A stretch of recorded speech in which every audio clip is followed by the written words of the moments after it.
Hai Fatin. Hai Fatin. Dengar tak? Dengar. Okey. Okay. Okey. Fatin buka kamera tak? Kalau ada yang buka, kan yang buka.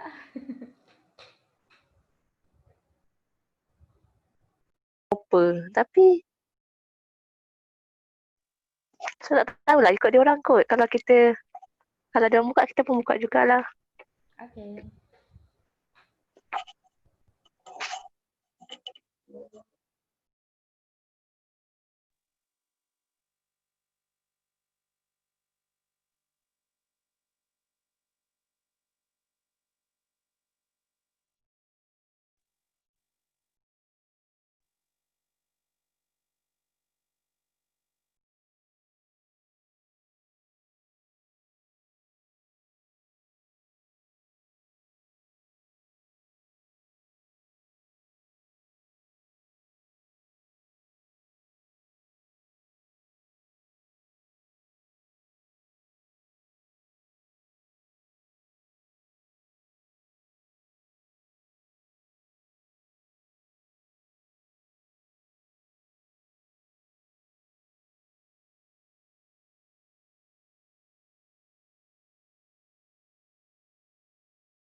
Okay, Assalamualaikum warahmatullahi wabarakatuh. Semua orang ada Satu, dua, Waalaikumsalam. tiga. 1, 2, 3, 4, 5, 6, 7, 8, 9. So there's none of you kan, semua kan? Betul. Yeah. Ya, Okay. benar. Okay, we're going to start the session with Ummul Kitab Al-Fatihah. Bismillah.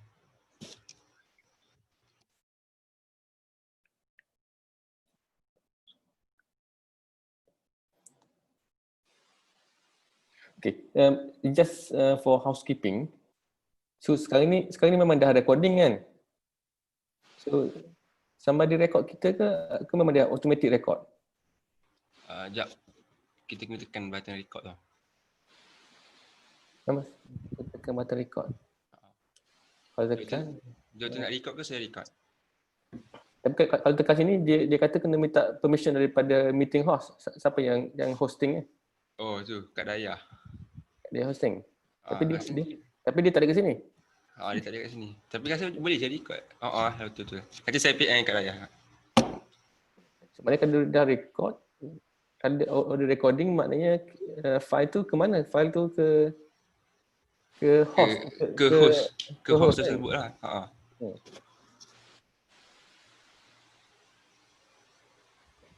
Tak apalah. Okay. So while waiting for Hidayah to reply,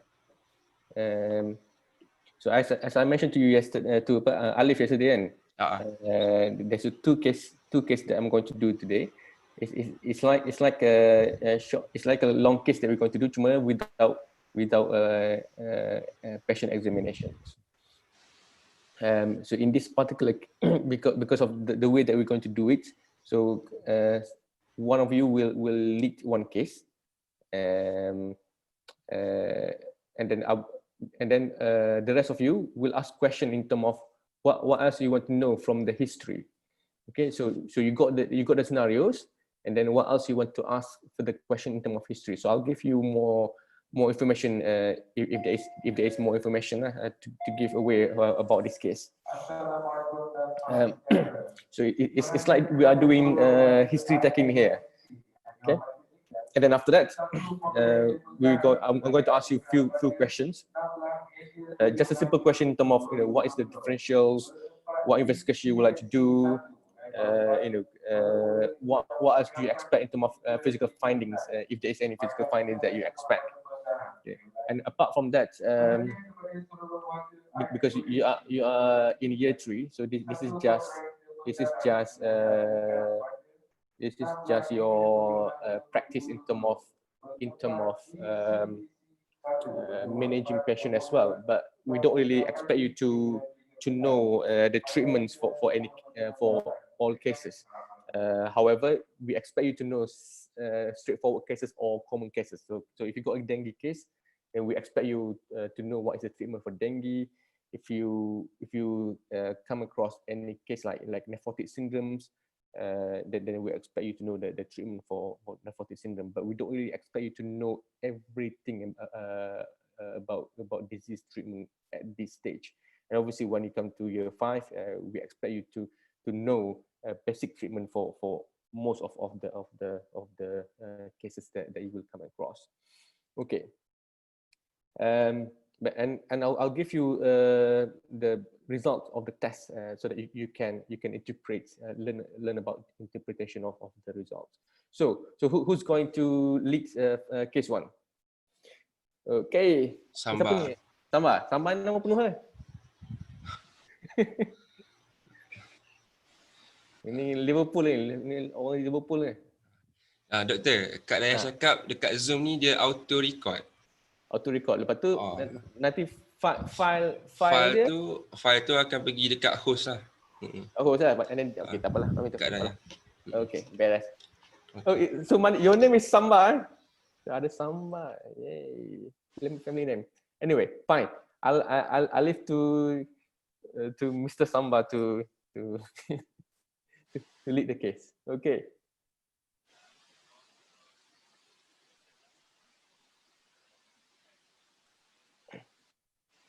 Tak dengar tak lupa mute Unmute.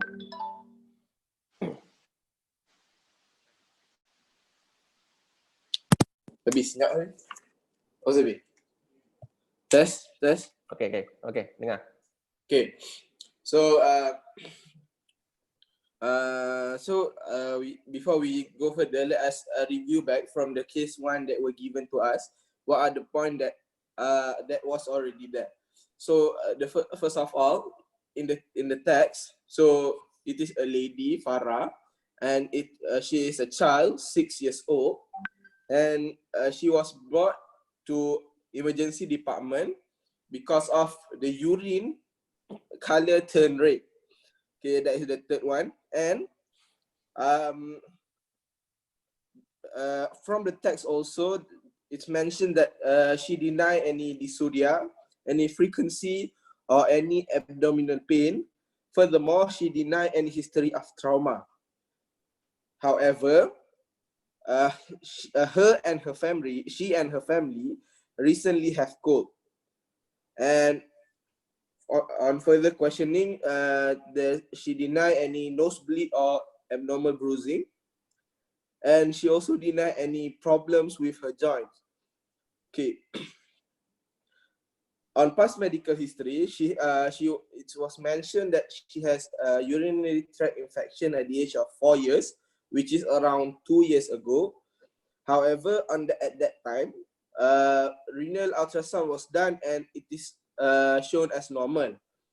And currently, she was not on any medication, and there is no family history of renal problem recorded. However, his grandmother has a hypertension.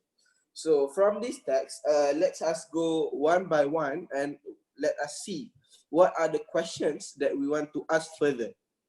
Okay, so on the first sentence, which mentioned she's 6 years old, presented to emergency department due to urine turn red. So I open to you guys. What are the questions that you guys want to ask with regard to these first sentences? This first sentence. Okay. Tak ada, nobody respond. So the patient came with hematuria, right? Yes, hematuria. So I would like to ask in terms of duration of she's having hematuria, how many days?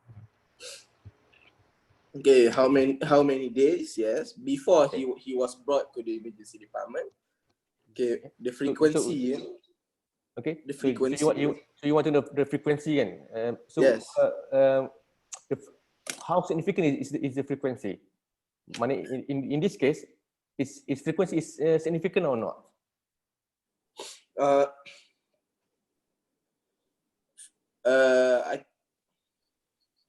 I think it's quite significant because we want to know whether it is a new symptom or it's happened for a long time, something like that. Okay. So hematuria.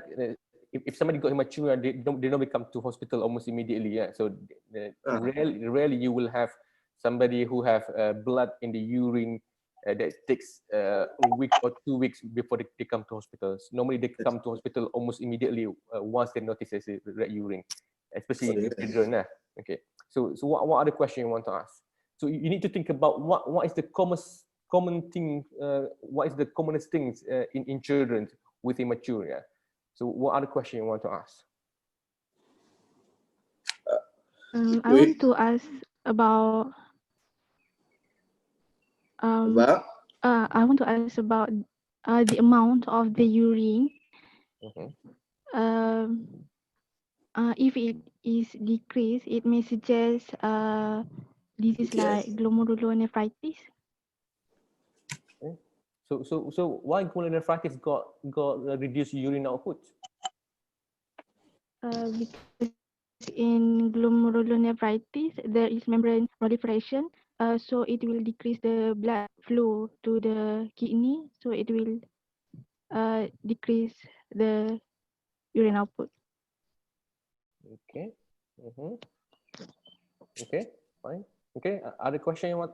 So reduced urine output in glomerulonephritis is probably not that common anyway. So most of the children who have glomerulonephritis, they pass urine as usual.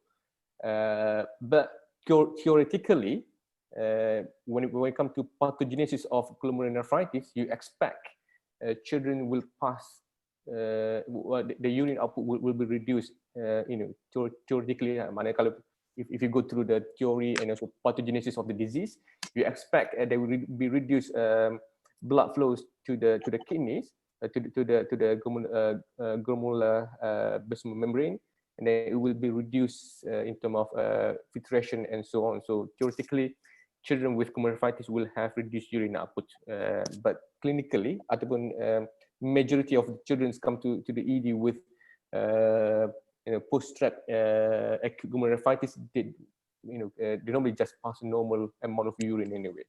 Okay. What are the questions you want to ask? What is the common things that you'll be thinking about somebody passing blood in urine?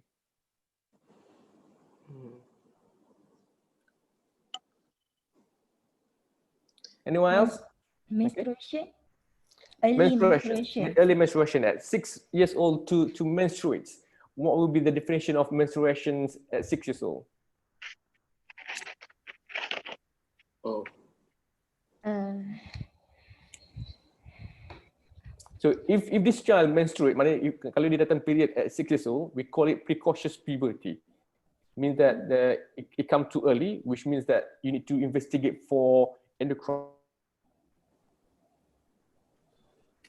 So puberty, period should, normal period for children, for girls, should start between 8 to 12. Yes. Kalau if it too earlier than 8, then you need to investigate for precocious puberty. For boy, it should be between 9 to 13 or 9 to 14. Okay. So yeah, you should be thinking about period as well, but I wouldn't say this is more the most commonest thing that you should be thinking at the moment. Okay. So you still don't get my hint yet. What is the commonest things that happen in children that cause blood in the urine?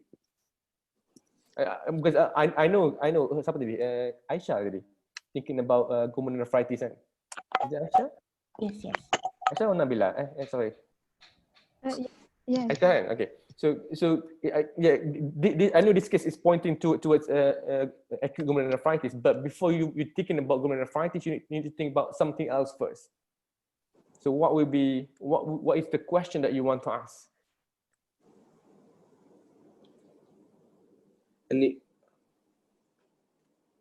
I would like to ask whether the patient having pain during urinate. Okay, so it says here no dysuria. So no dysuria means that there's no pain. Okay, so anything else? If the patient have any bleeding tendency. Okay. So bleeding tendency. Bleeding tendency. Okay, what question you want to ask about bleeding tendency? Whether she bleed when she brush the teeth, or whether there's nosebleed, but mention no. Whether there is easy bruising or something. Okay, so the easiest thing is asking about when they brush their teeth. So every time you brush your teeth, always got gum bleeding. But do you guys don't have gum bleeding when you brush your teeth? Sometimes I do. Yes, Sometimes ada kan? occasionally. Yeah. So gingivitis is quite common anyway in children anyway. But when we talk about bleeding in the gum, it's basically a simple brushing of the teeth will lead to prolonged bleed in the of your gums. Maknanya bleeding sikit-sikit masa kita brush teeth, that's quite common, but it tends to resolve immediately. But bleeding in the gum that we're talking about when you brush your teeth, dah brush teeth, dah kumur semua, and then another 15 minutes still bleeding. So those are the significant gum bleed that you're talking about. Not just a simple gum bleed yang kita ada when we brush our teeth. So when you ask about gum bleeding, you need to ask further question: how long it takes for the bleed to stop when it comes to the gum bleeding. Okay, and so easily bruising, which is quite common. And we're talking about easily bruising. Children are easily bruised anyway. Okay, tapi you need to know in terms of where they are bleeding. Kalau dia orang bleeding in terms of dia orang punya apa nama tu, shin kan, so the bony prominence, shin, that's quite common. Unless if talking about easily bruised in a place where it's not bony prominent, like your thighs, your buttock, your cheek, and so on. So those are the lack of bone prominent over there. So you're talking about lengan and so on, and your arms, upper arms. So those are not a common place for bruising. However, if there is history of easily bruising, then you need to think about hemophilia, something like that. Okay. Okay. Lagi anything else? Abuse case? Abuse. Abuse. Yes, you need to think about abuse. Somebody doing the physical abuse. Okay. Hemophilia is not that common in Malaysia anyway. It's quite, I would say it is there, but it's not that common in Malaysia. And it tends to happen in boys rather than in girls, because hemophilia is mainly X-linked recessive condition, isn't it? So yes, you're right in talking about easily bruising, but what is the most commonest thing that happen that you'll be thinking about if somebody got blood in the urine? So my hint is still no one's still taken my bite yet. What is the most commonest things happening in children with blood in the urine? Jap. Come on. Orang lain dah. Ni Suhaisa Fauzi ni baru masuk ni. So cepat so. Salwa Red Lobster ni siapa? Orang kaya-kaya makan Red Lobster ni. Azamin. Okay. Right. Okay. So what else you be thinking about somebody who has blood in the urine? The most common thing in children. And plus there is history in there. UTI. UTI. So what question you want to ask about UTI? Cloudy urine. Yes, cloudiness. Okay. So you want to ask about cloudy urine. What else? Is there any fever? Yes. Hysteria fever. Yes, fever is the most important thing. Okay. So anybody, regardless of what is the complaint, you need to ask about fever. Is there any fever in this case when they have this blood in the urine? Okay, if this is no, then that's fine. So what are the questions you want to ask about UTI? What are the symptoms that can give you, that can suggest the pathogenesis could be UTI? Irritability. Hmm? Irritability. Okay, irritability. Okay. Failure to thrive. Not really. So failure to thrive, if you're talking about acute UTI, acute UTI, failure to thrive is not going to be the symptom unless you got recurrent UTI, ataupun recurrent chronic illness, then you're talking about failure to thrive. Kalau just a simple acute presenting complaint, you don't really suspect failure to thrive lah. Unless kalau dalam history ni mak dia kata selalu masuk hospital, recurrent multiple admission to hospital with the same problems, then you expect failing to thrive punya symptom lah. But just a simple UTI, you don't really expect failing to thrive. Okay. Abdominal pain. Okay, abdominal pain. So in this case, there's no abdominal pain. Okay. What other question you want to ask about UTI? Frequency and urgency. Okay, so yes, so 6 years old, you expect a 6 years old should be able to dry by day and dry by night. Dia can hold their urine and so on. So what do you say just now? Urgency. So urgency, if somebody got UTI, they not be able to hold their urine for a long time. So we call it urgency. Means that she got the sensation to pass urine, but she's not able to hold the urine. It means that she probably wetting herself because of the urgency when you got UTI. Okay, what are the symptoms of UTI that you know in children mainly? You're talking about fever, you're talking about abdominal pain, you're talking about urgency, dysuria, you're talking about possible frequency as well. So what are the symptoms that's commonly been associated with UTI in children?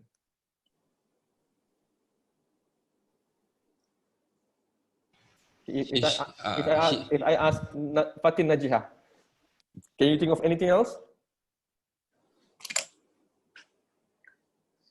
Sebab saya 3 orang je yang ada kamera, yang orang lain tak ada kamera.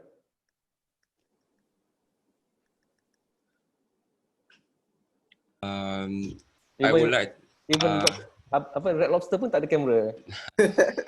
Okay. So I need to make sure that everybody is awake.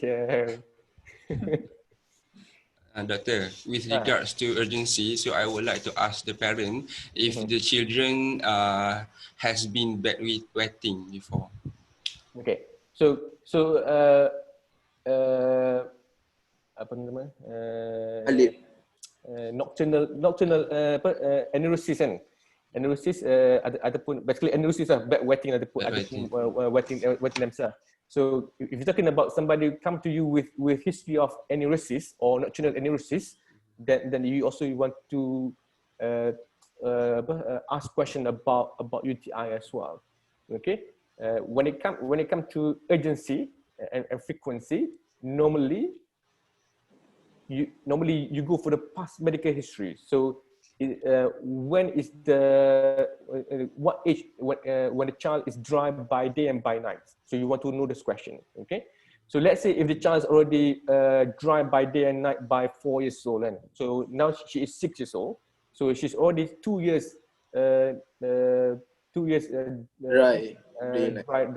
by day and night. Mana dia dah competent neurosis, okay? Competent neurosis. So meaning that this child, if they has aneurysis after 6 months, they already dry by 6 months. After 6 months, the aneurysis come back again. Then we call it secondary aneurysis. Okay, not primary aneurysis. Primary aneurysis means that they never been dry by day or night, ataupun never been dry by night all their life. Mana kalau umur 7 tahun, they still not dry by night. Kan?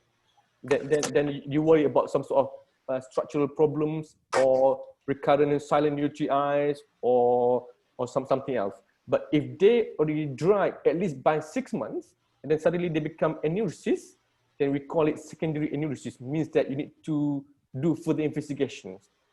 Further investigation mana ultrasound scan, MCUG, DMSA. You probably need to think about possible abuse as well. Sometimes sexual abuse also can cause secondary aneurysis as well. If you heard about stories budak-budak yang masuk asrama, sekolah tahfiz and so on kan, kes liwat in sekolah tahfiz, okay. If you read some of their case reports, those 9-10 years old had bedwetting, which is unusual.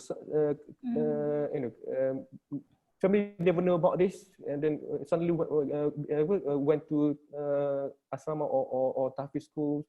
They bedwet themselves. Those are red flags because it could be a sign of abuse. Okay, and which is true.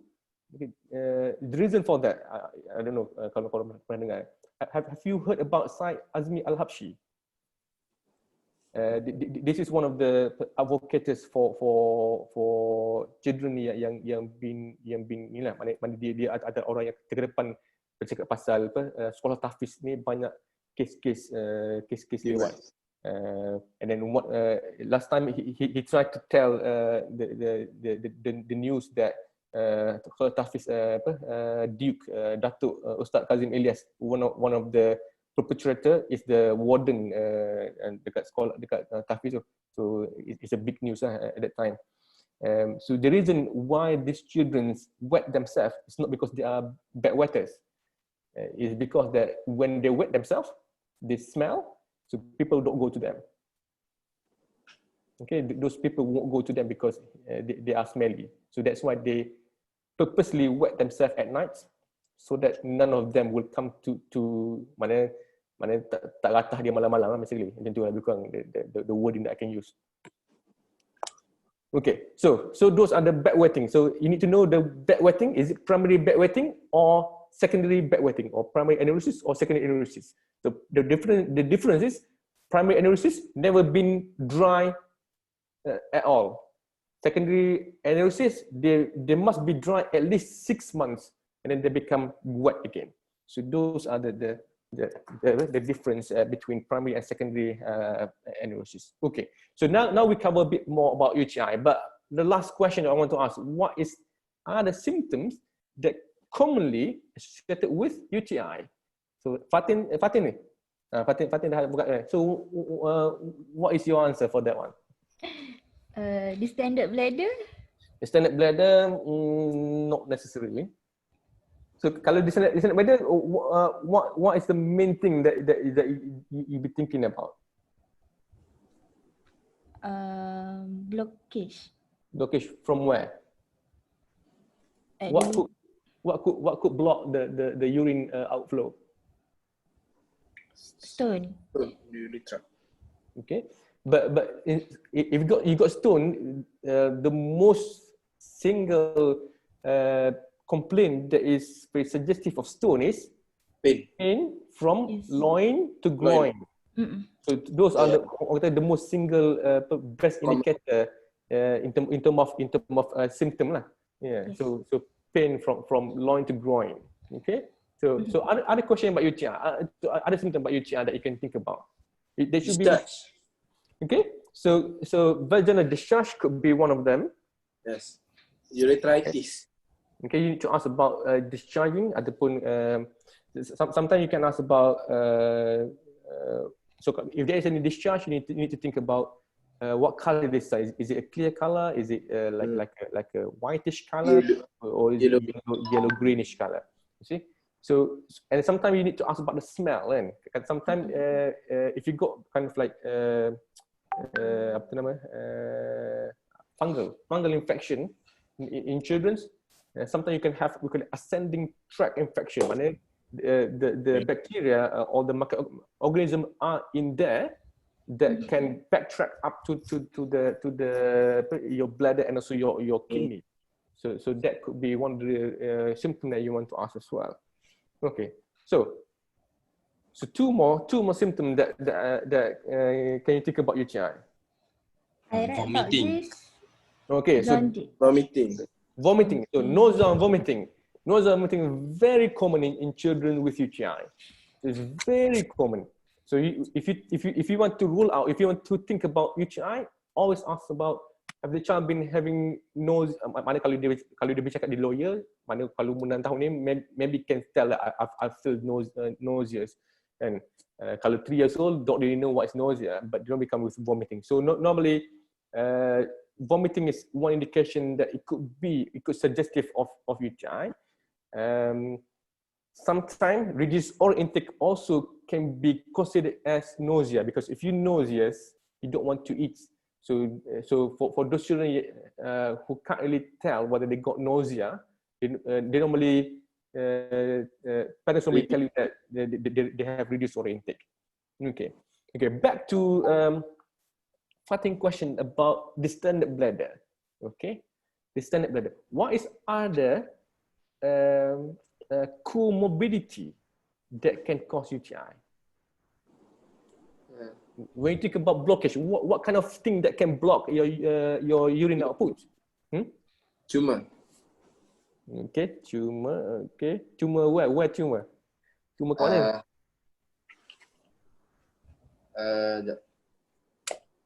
Dekat urethra. Kat urethra. Bukan. Jangan Urethra. Apa nama ni? What kind of tumor in the urethra? Dah IM tu sekejap. PUJ, pelvic urethric junction kan? Sekejap. Apa nama dia? Lupa lah. Sekejap. Okay, there is bladder tumor kan, small cell tumor in bladder, but we're talking about children's small cell tumor in bladder is very uncommon lah. The most commonest tumor in children is nephroblastoma or Williams tumor.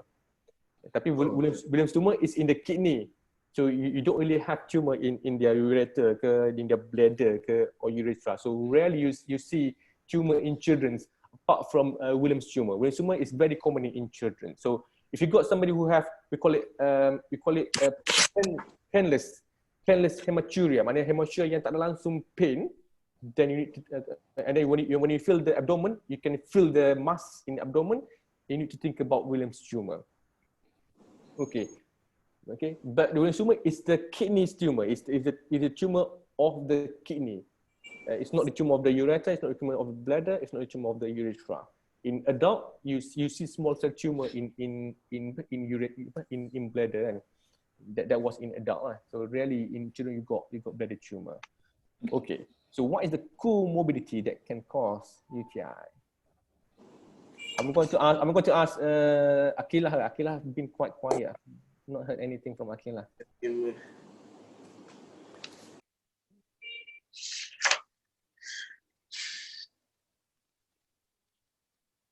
So what is the most commonest comorbidity in children with UTI?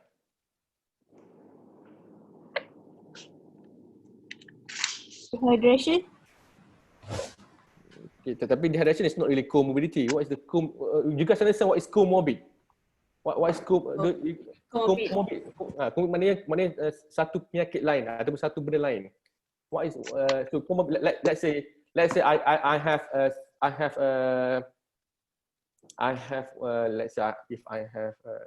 let's say if I have chest infection and at the same time my comorbid is basically Down syndrome. Those are my comorbidity.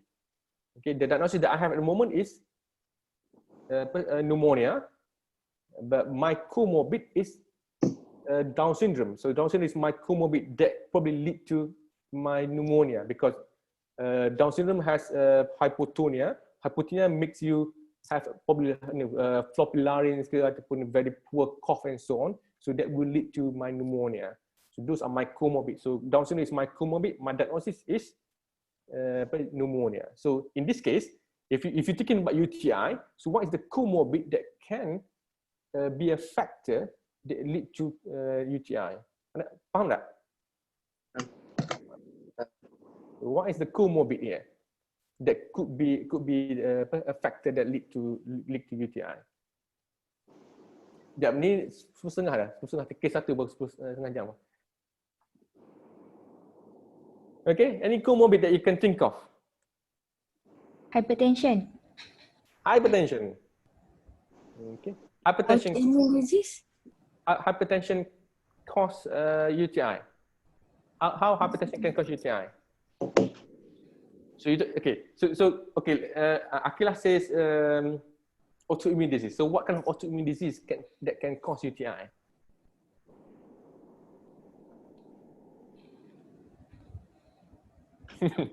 Semestinya. Okay, so macam korang puasa ke tak ni? Tengah puasa ke apa? Dah raya dah, tak puasa lah. Orang habiskan puasa. How about renal anomalies like double ureter or anything? Okay, so I was thinking. Yeah, Suhaila is in this group or not? So, siapa? No. Ni Only extra, join. ni extra people ni. Okay, fine. Sorry. So basically, it's okay. So basically, yes. Sometimes if there is any structural anomalies like PUJs, hydronephrosis, sometimes you have we call it a posterior valve. Apa namanya? Posterior urethral valve problems, especially in boys, then it can cause recurrent UTI or UTI. Okay, so if a child less than 6 months old have UTI, then you want to make sure that this child has not got any structural anomalies. So that's why a child less than 6 months old, if they got UTI, the definition of UTI means that you got the symptom of UTI plus the evidence of bacteria in the urine. Okay, tapi kalau korang ada fever, vomiting and nausea, vomiting, you got abdominal pain, okay, and then you give antibiotics, it got better. Tapi urine je, when you send the urine, there's no growth in the urine. Then that's not UTI. The definition of UTI means that you got the symptom of UTI plus there is evidence of bacteria. Maknanya ada growth in the urine. Then we call it UTI. If somebody got UTI, ada symptom of UTI tapi tak pernah ada positive urine culture pun, then that is not UTI. Meaning that you only have we call it symptomatic UTI, but not a confirmed UTI. Okay, so those are the definition of UTI. So yes, Sohaila, you're talking about structural anomalies that can cause that makes a child susceptible for UTI. So structural anomalies like PUJ, hydronephrosis, or posterior urethral valve syndrome. Okay. The one that I'm going to go back to Fatin cakap tadi distant abdomen. Normally, if you have the comorbid that's quite common in children is constipation. Okay, constipation is very common in children. There's constipation. When you got full rectum, your rectum will go against the urethra. Okay, will lead to retention of urine in the bladder. Okay, so if you retain urine in the bladder for a long time, that especially in girls, kalau dia memang ada constipation, memang non constipation, if the child been doing urine retention, daily and day out, mana every setiap hari memang dia akan retain urine because of the constipation, that will lead to the bacteria going to the bladder. So very common in girls. If they got constipation, they can lead to UTI, especially in girls. Kenapa in girls more common? Because girls' urethra is slightly shorter than boys' urethra. Okay. Okay. So those are the comorbid in children. The commonest comorbid in children that can cause UTI is constipation. Betul. Betul. Immunodeficiency can also be one of the comorbids. Yeah. So you're talking about immunocompetence macam those yang ada leukemia ke, those yang ada been on long-term steroid, it can cause UTI, but normally it's not quite common. The most commonest one that can cause the most commonest illness that associate with immunocompromises normally ni je pneumonia. Those are the most commonest one. UTI ni slightly rare lah. Slightly less common, not rare tapi less common. So kalau macam recurrent pneumonia ke recurrent URTI ke, then it's more common in immunocompromised. So kenapa it's more common in the immunocompromised? Because if you got immunocompromised, normally you have lack of IgA. So your IgA kat mana? Normally kat surface of the epithelial cells kan. Normally of your line of your lung ataupun lining of your lower urinary tract. So if you got immunocompromised, you got lack of IgA that lead to senang penetration of the microorganism in your system and body. So that's why you got recurrent infection. Okay. Okay, so itu baru nak cakap pasal UTI ya. We've not gone into the case yet. So the case, so itu baru apa lagi? Okay. What are the question you want to ask about this case? So mana korang dah settle in term of symptoms semua. What are the question you want to ask?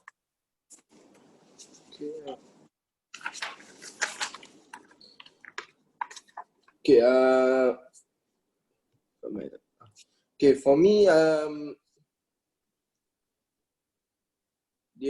when she mentioned that she and her family has recent cold, so I would like to know the details about that cold. Whether when she mentioned cold, is it fever or what does it does she really mean when she mentioned cold?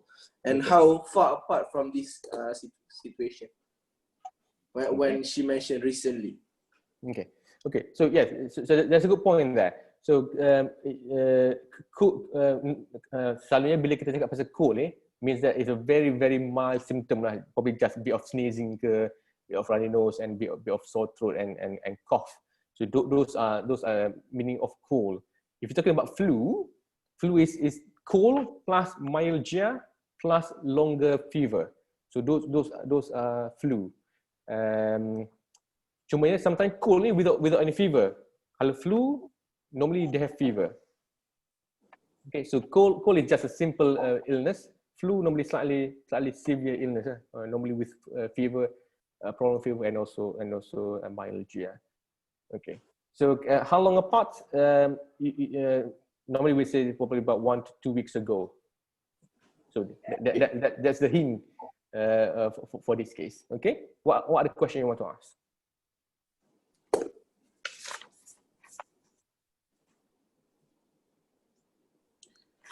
Medical.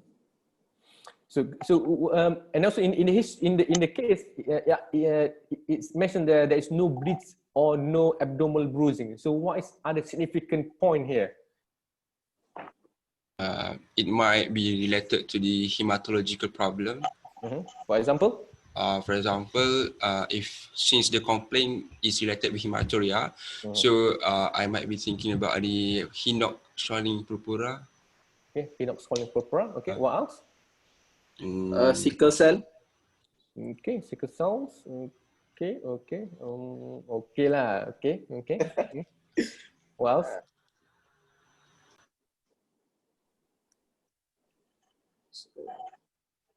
And also mentioned that there is no joint problem as well. Joint.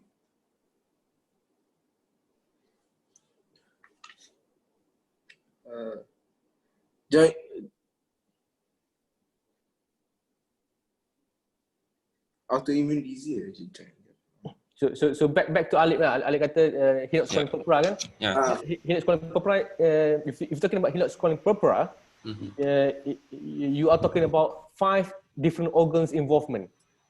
Okay. Okay. So what is the 5 different organ in hinox swelling purpura? First, related with the upper respiratory tract infection. Korang tengah pausing sekejap. Internet tak stable sekejap. Okay.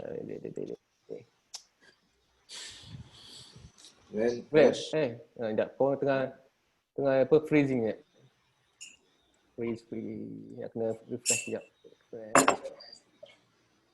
Refresh. Okay, boleh dengar? Dah. Okay, boleh dengar. Okay. Sekejap. Su ni grup mana Su ni?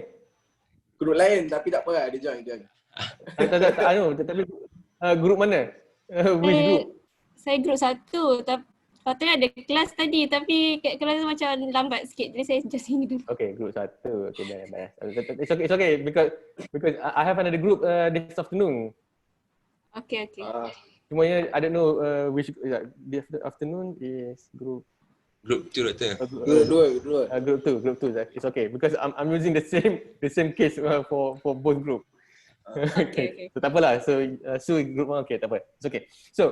The 5 organs in hinox swelling purpura, the 5 organs involved in hinox swelling purpura, what are they? Okay. Respiratory. Hey, respiratory pula. Lang. Ya ke? Hinox swelling purpura? The first one is renal involvement. So you're talking about renal involvement. So hinox swelling purpura, you need to think about renal involvement. How do you know renal involved in hinox swelling purpura? Proteinuria. Okay, is it the proteinuria or sometimes you can have blood in the urine as well. Okay. So that's the first organ involved. The second organ? Intestine. Okay, so abdomen. Okay, abdomen involved as well.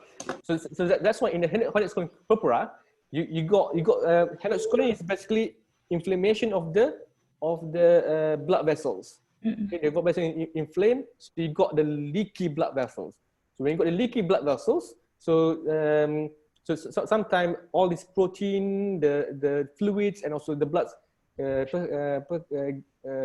akan tembus being leaked into the interstitial space. So that's why it cause swelling and so on. In the kidney, it will produce proteinuria and also hematuria. In the abdomen, it causes abdominal pain because you got the inflamed or swelling of the blood vessels in the intestines that make the intestine slightly swollen. So that's why you can have this abdominal pain in henops purpura. Okay, so the third organ involved. Joint. Joints. So why you got joint swelling with henops purpura? Or joint pain in henops purpura? Arthritis. Nanti. Okay.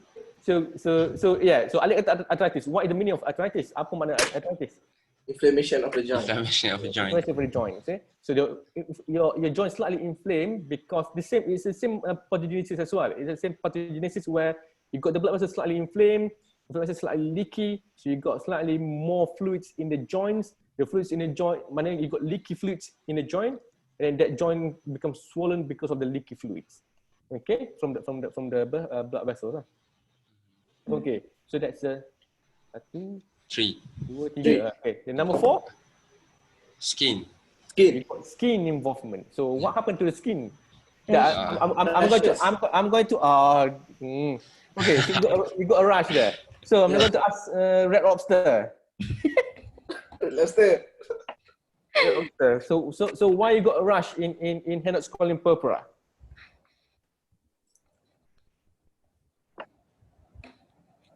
Okay, and number 5, that's number 4. Number 5, I'm going to ask Salwa to answer the question.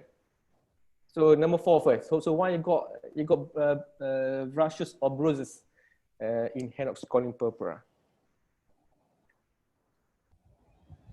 Tak dengar? Ada. Ada.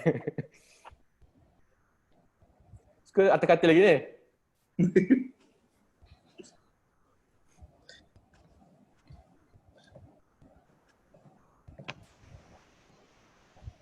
Tu Red Lobster. Tak dengar.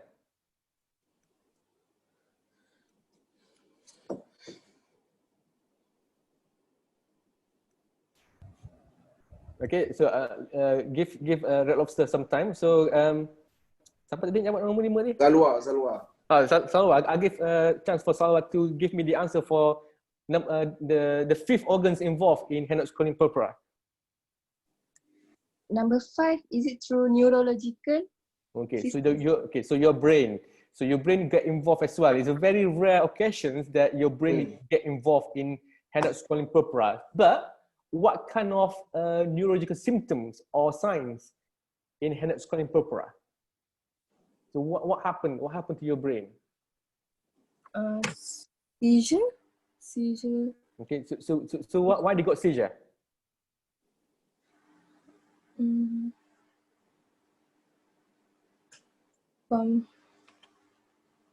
Complement deposition. But complement deposition normally don't really deposit in the brain. It's normally involve the glomerular membrane in the kidney. Okay, so it's the same pathogenesis as well. So you got leaky fluids, you got leaky blood vessels in your brain. Okay, you got inflamed blood vessels. Your blood vessels become inflamed and leaky. So you got leaking of protein and also leaking of fluids in your brain. Your brain becomes swollen. When your brain becomes swollen, it might cause increased ICP, and because of that, you can have a bit of drowsiness, reduced GCS. Some of the electrolyte in the brain probably been interrupted as well, so you can have seizures because of that. but mainly you are talking about possible reduced GCS due to swollen brain, and sometimes you can have blood in the brain as well. So you can have hemorrhage, hemorrhagic, intracranial bleeding because of that. But HSP is very, very, very rare that can involve brain. Okay, so neurological sequelae in HSP is very, very rare. Well, I've not seen anyone who have HSP with brain involvement, with neurological involvement so far. Okay, so it's a very rare occasion. So I don't know, you know, I've not seen one, so I don't know how they behave or what is their prognosis of that. Okay, so number 4. So how skin, basically what is the pathogenesis of bruises in the skin? So in HSB, there's purpura. So the blood vessels is inflamed in the skin so that the blood cells can leak so we can see the purpura. Okay, fine, great. So that's why you got the purpura. Okay, okay. So that's HSP. So okay, and then okay. So the reason that in the case it mentioned that there's no nosebleeds, there's no abnormal bruising, there's no joint problems. Okay. So in a sense, these two sentences basically ruling out HSP. Okay. Okay. All right. Then, okay, I'm going to tell you a bit of physical examinations. So I'm just going to tell you on the chat box. Chat box. Okay, I'm just going to. Ada chat box ke? Ada. Oh, takkan tak ada chat box. Ada. Tak pernah guna. Okay, chat box there. There's a chat box there. Okay. So there is no pallor or no sign of anemia. The child is aparaxial. There's no skin rash. There is no bruising. There is no edema of the legs. There is no abdominal signs or joint abnormalities. The BP is 124/80. And then there's no other signs. Mana kalau examine chest dia, heart dia semua normal lah. So, okay. So is that BP normal? 6 years old. Alamak. So how do you know normal BP or not normal BP? Ada table. What kind of table is that?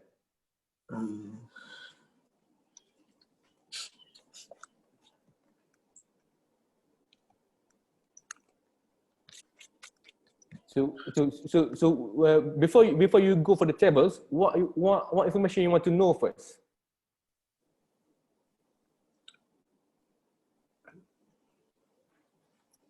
The weight. So you want to know the weight and also the height. The height, okay. But the most important one is probably the height, because the height is probably much more significant of knowing so basically you want to know the BP centile, kan? So you want to know the height. So you want to know the height. What is the height centiles, and then you go you look at the systolic blood pressure, and then you use the systolic blood pressure to determine the height, the centile, the BP centile charts. So that is BP centile charts. Okay. So normally for pediatricians, we go kita pakai satu rule lah. As long as the systolic is not more than 130, and also the diastolic not more than 90. So that's quite acceptable BP lah. Okay. So those are our rule of thumb untuk tengok sama ada the child needs anti hypertensive medication or not. So but obviously the best thing to do is basically look at the height centile and then plot onto their BP centile chart for the tapi doktor, that one the upper border kan more than 130 90 tu, lower border as I said 90 lah. No, I mean kan systolic blood pressure doctor said not more than 130, tapi dia punya below lower range tu lower range kalau dah hypotensive ialah you're not going to do anything with hypertension, and because hypertension you need to treat quite acutely, and so when it comes to the renal involvement, your main stay is basically you want to make sure that this child has not got any hypertension. Okay. That's the main thing. So that's why I'm saying that our rule of thumb untuk for treatment of hypertension, maknanya BP dia systolic more than 90, diastolic more than systolic more than 130, diastolic more than 90. Those are the patient that we will start treatment. Okay. If the systolic, let's say systolic 125 katakanlah. Tapi kalau ikutkan dia BP centile dia, maybe 90 to 95 centile yang BP. So that is hypertension anyway. Cuma ya, does the child need treatment there at the moment? Okay. If you think that the child might have, let's say kalau dia, if you do a renal profile, dia memang ada sign of renal injury and so on, then the child probably need treatment. Kalau the child have a normal renal profiles, then you just monitor first. And then monitor first tu maknanya in term of, kalau dia obese, then you tell parents diet sikit, exercise. Okay, kalau dia dia selalu makan benda yang masin, then you ask them to reduce the salt levels in the diet. So those are the things that you do first.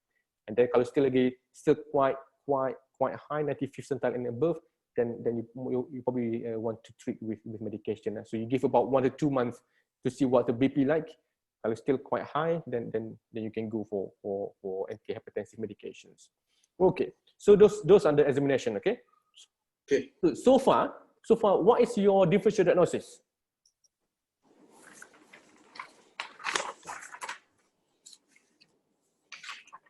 Sekejap. Ni dah tak ada. Ni. Acute. Again. Okay. Acute apa tu? Glomerulonephritis. Okay, so your main differential is acute glomerulonephritis lah. So what is your other differential? Now also UTI. Okay, UTI, yep. It's like mana whatever you say, let's say if you got somebody who has cough, it could be exacerbation of asthma, it could be infection, pneumonia, and so on. And so if you say some sort of infection, you won't go wrong lah. You can put as a differential. Okay, okay, so you got glomerulonephritis and you got the UTI. What else? Your other differential? Have you got any other differential?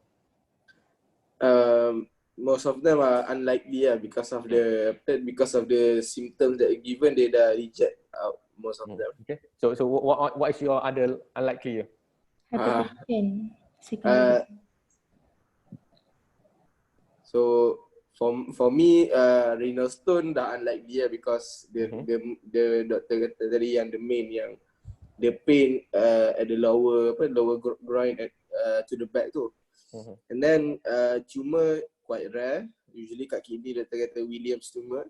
Then sickle cell disease, but there no bruising and no bleeding tendencies, and then so remember sickle cell disease, sickle cells.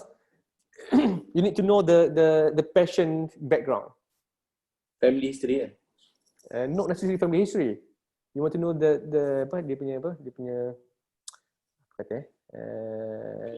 dia punya bangsa dia. Bangsa. Dia punya keturunan dia. Race. Race. Race. Sickle cell is very common in Afro-Caribbean population. Okay. In Asian population ni ada, tapi not very common lah. So if it's mainly, kalau sickle cell ni is mainly Afro-Caribbean punya condition lah. Kalau ASEAN ni ada, cuma very rare. Okay. And then you rarely see sickle cells in Caucasian populations. Indian or Indian Pakistani might have some, but not as common as sickle cell, not as common in Afro-Caribbean. Afro-Caribbean, almost everybody has sickle cell disease. Okay, so if you know the child is Afro-Caribbean and they're coming with abdominal pain ke ataupun hematuria ke, or sometimes if they have any pain in their joints, pain in their chest, so you need to consider sickle cell crisis. Okay, because sickle cells, what happens in sickle cells, the red cells tend to to clot and also congregate, and then it causes thrombosis. When it causes thrombosis, it reduces blood supply to the part of the body. So if somebody got sickle cell, if they got thrombosis in their chest, they will have chest pain. If you got thrombosis in their joint, they got the joint pain. If you got thrombosis in on the skin, superficial skins, then you got bruising and so on. Okay, banyaklah. Tophitis is basically thrombosis in the penile, penis there. So sometimes it can cause pain there. If there is a case, then you need to treat urgently because sometimes if that happens, it can cause erectile dysfunction. If the sickle cell crisis happen in their scrotum or in their testicles, then it can cause thrombosis and also cause infection of the if you don't treat early, then the testis can get atrophy and also mati lah. Dia can be infection. So sickle cell crisis is a emergency cases. Maknanya ibarat korang ada anaphylactic shock lah. Once you got that, you need to treat very early, very urgently. Okay. So now we are thinking about only two things then. So acute glomerulonephritis and also UTI. So why you come to this differential diagnosis? Because you've done a long history taking, and you have ruled out a few of them. And plus with the physical examination yang not really very significant, then you basically rule out most of the thing lah. Okay. Okay, now my other question is, what investigation you want to do?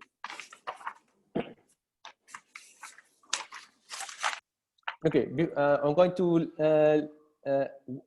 somebody, you don't need to answer that question. You can point out to your colleague who you want to answer the question. Najmi. Najmi tak dengar ke Najmi? Tengah makan sekut raya.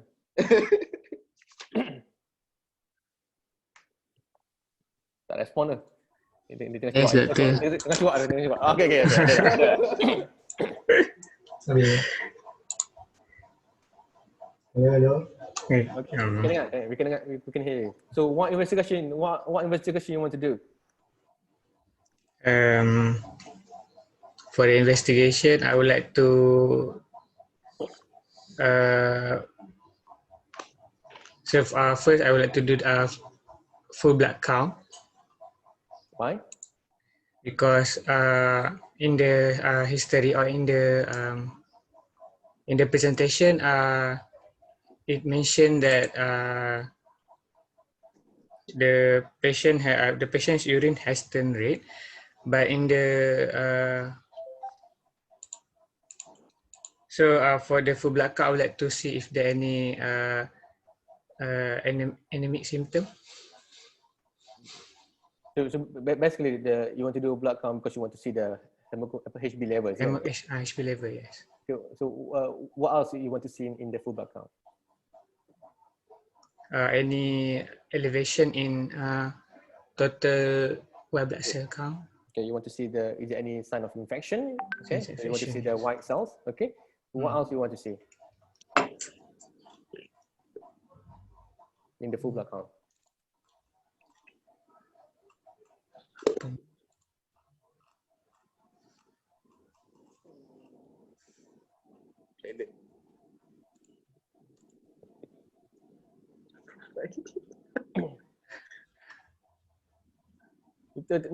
Mi tengah makan ke, Mi?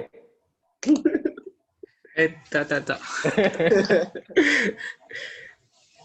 So what else you want to say in the full blood count?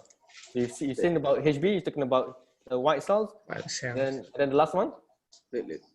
Platelet. Okay. Platelet. So why you want to see platelet levels? So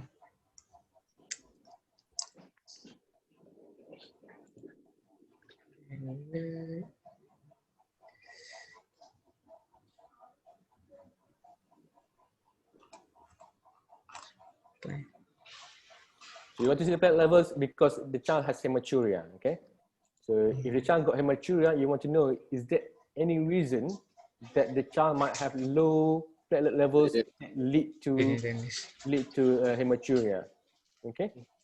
Okay, so those are the things. So you want to know the platelet levels. So for example, if you got idiopathic thrombocytopenic purpura, means that the child got purpura.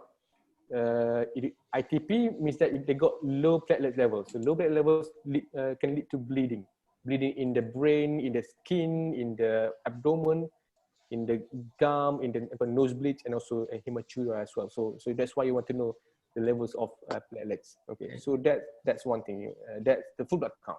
Okay, what else you want to do?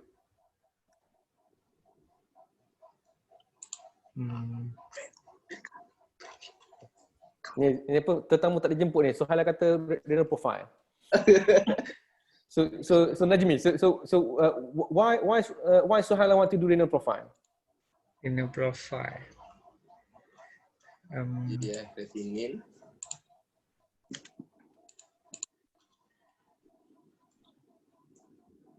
So what is the element of renal profile? But if you request for renal profile, what is the thing that you want to look for?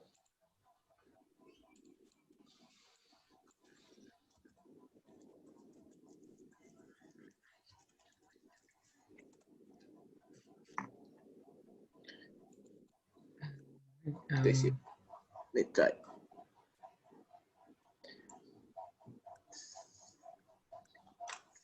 Nitrite. Apa? Nitrite level. For renal profile.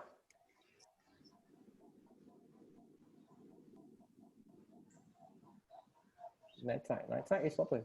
Nitrite not in the renal profile. Blood urea. So you want to know the urea levels. Okay, why you want to know the urea levels?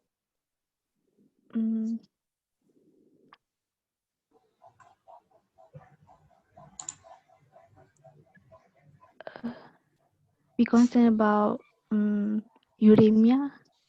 Okay, uremia. Okay. So what are the components of the renal profile that you want to know?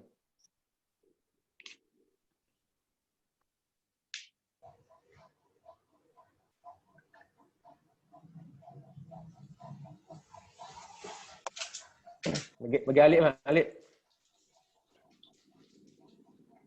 Yeah. What? So what are the components in the renal profile you want to know? So apa tadi cerita Nur Aisyah kata apa urea, blood urea, and then other one?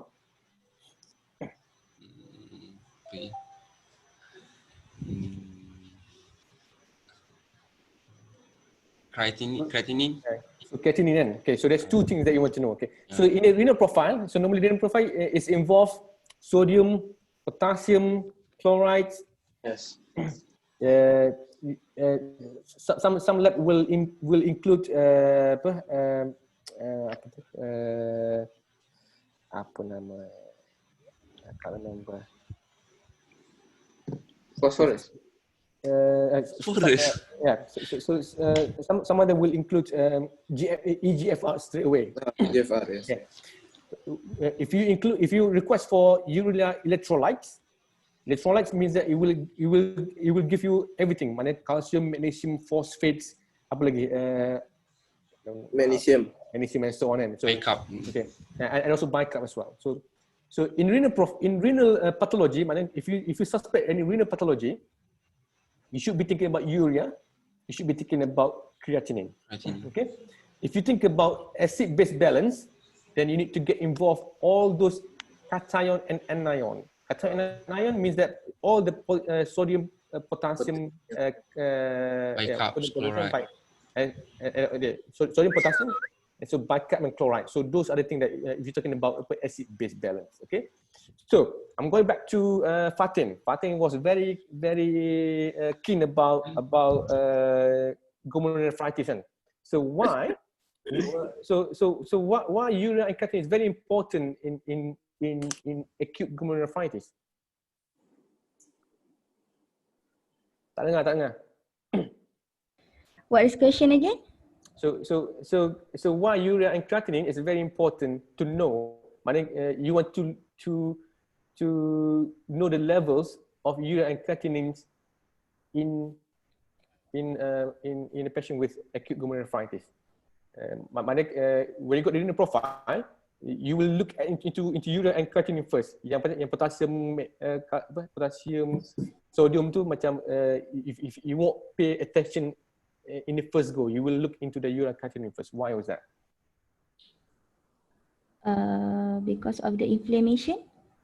Okay, so what happened in the inflammation?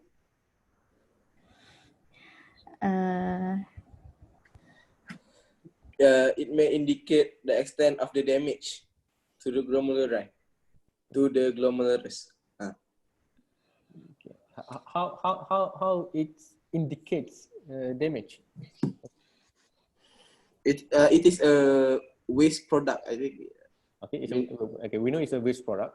No, I mean it is a product of the degradation, and when there's damage and impairment in the glomerulus, it will produce more of creatinine and urea. Okay. I'll come back to this RP. But okay, before that, we're just going to go through what other investigation you want to do as well. Urine culture. Yes. Okay, you want to do urine culture for make sure this is not UTI. Okay, what else you want to do? UFEM, UFEME. Okay, you want to know the urine microscopic and also urine analysis. So basically, you want to look, is there any blood in the urine? Is there any protein in urine? Is there any nitrates and also leukocyte? So those are the things that you want to know. You want to see. Okay, now, okay. How do I share my slide? Share screen. Share screen, the green button. The green button. Share contact. Share screen. Okay, that.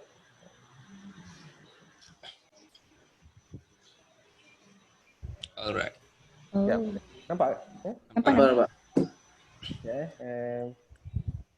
So this is the result of the full blood counts, the RP, the urine dipstick, okay, and then urine UFEM.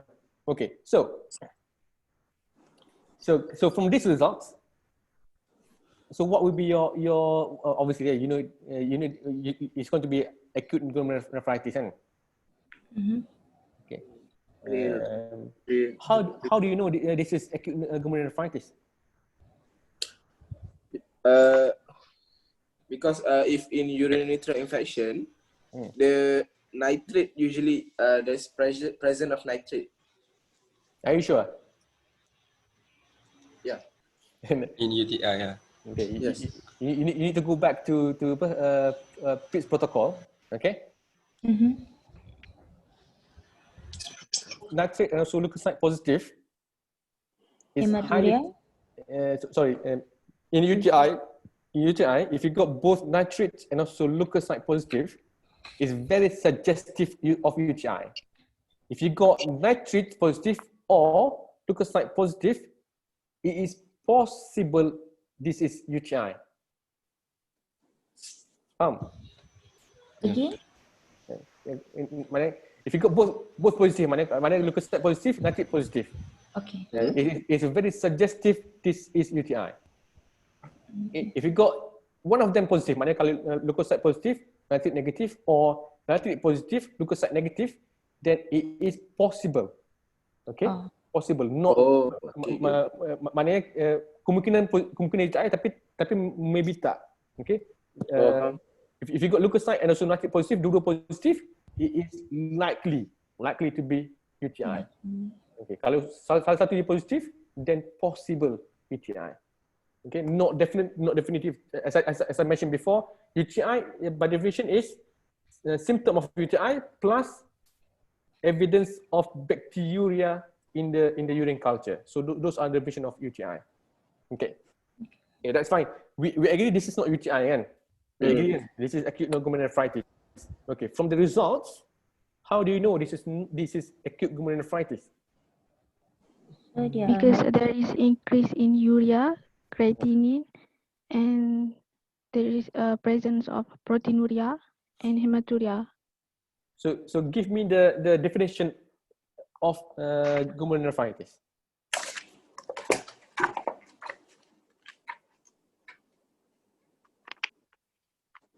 Does glomerulonephritis adakah kriteria glomerulonephritis involve urea and creatinine?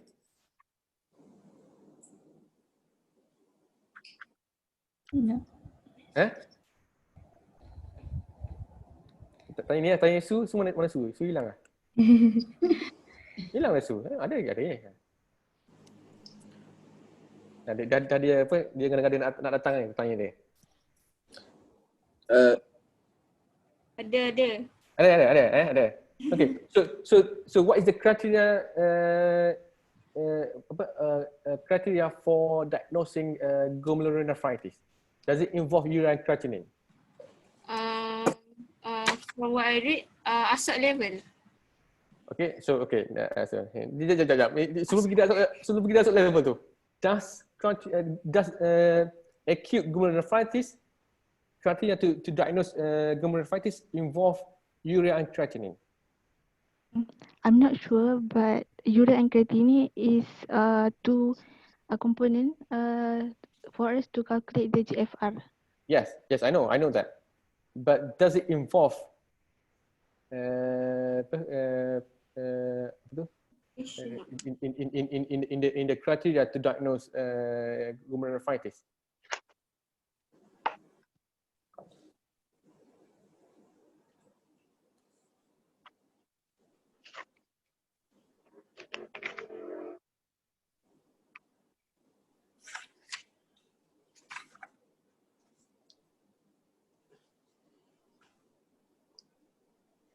Okay, so definition of glomerulonephritis. So acute ataupun glomerulonephritis.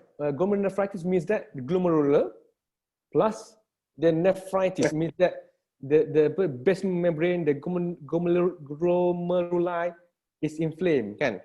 Yes. So inflamed. How do you know that the glomerular is inflamed? Is by doing the UFAM. Faham? Okay.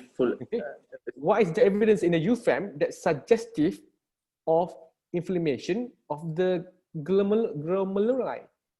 Red cell cast. So you got the red cell cast. Okay, you got the leaking of the blood vessels in the kidney. Okay. So you've got the leaking, maknanya red cell keluar, protein keluar, red cell cast keluar. Okay. So this suggestive of nephritis. Maknanya kalau ada leaking in the blood vessels, maknanya dia punya evidence adalah when you do the urine UFAM, you can see the red cell, you can see the protein, you can see the red cell cast. Okay, those are the evidence that this child has glomerulonephritis. Okay, so it does not involve urea or creatinine. Okay, so how you diagnose nephritis is basically just you doing UFAM, ada blood cells, ada protein, and means that this child got nephritis. This child got inflamed blood vessels in the kidney. So that's the way you diagnose nephritis. Okay. Faham tak? Faham ke tak? Faham. So blood protein in the UFAM means that the child got leaky blood vessels. Very simple. Okay. Now, why the child has high urea and high creatinine? So I want to go back to Fatin because she knows the answer. Terkejut pula. You know the answer. We discussed it earlier on. You know the answer. You are the one who give me the answer just now. Well, tadilah pukul 10 tadi. Tak ingat dah. Okay, so betul tak? Betul tak? You know the answer kan, Fatin? Fatin, bagi apa Fatin? Tak ingat lah tadi. Tak ingat. Kita tadi Fatin ada absence seizure, dia macam yang dia mention it measure GFR level tu kan? No. GFR levels, yes, it's kind of like that. Okay, if you got glomerulonephritis, you got reduced blood supply to the glomerular, kan? Betul tak? Yes. Okay, so because of that, you will have reduced eGFR because you got lack of filtration rates, kan? So you got reduced eGFR. Okay. So when you got reduced eGFR, and then you got reduced filtration rates to the glomeruli, so you got lack of blood vessels going to there, kan? So when you got reduced filtration, maknanya banyaklah urea and creatinine tak being filtrate through the basement membrane. So that's why it stays in the system. So that's why this child got high urea and high creatinine. Sebab it's not been filtrating quite well. Okay, faham. Okay, because your blood vessels already inflamed. You got reduced blood flow supply to the kidneys, to the glomeruli. So you got reduced filtration rates to the kidneys. When you got reduced filtration rates, means that all the toxins yang being excreted will be reduced as well. So a lot of toxin will be retained in the body. So that's why you got high urea and high creatinine. Betul tak? Faham. So, Fatin tengah throwback balik apa dia cakap dia. Dia macam tak ingat dia. Okay, so those are the reason why most of the patient theoretically will have high urea and high creatinine. Tapi jarang-jarang sebenarnya glomerulonephritis come with acute kidney injury. It's quite rare lah. It's quite rare. Okay, so these are the basic investigation that you would like to do. My next question is, what is the further investigation you want to do? I'm going to stop the slide here. Okay, so back to Samba. So what is your further investigation you want to do?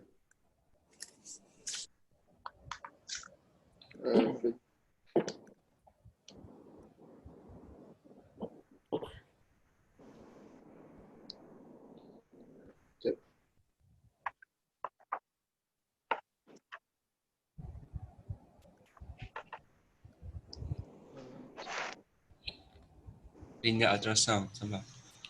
Imaging tu?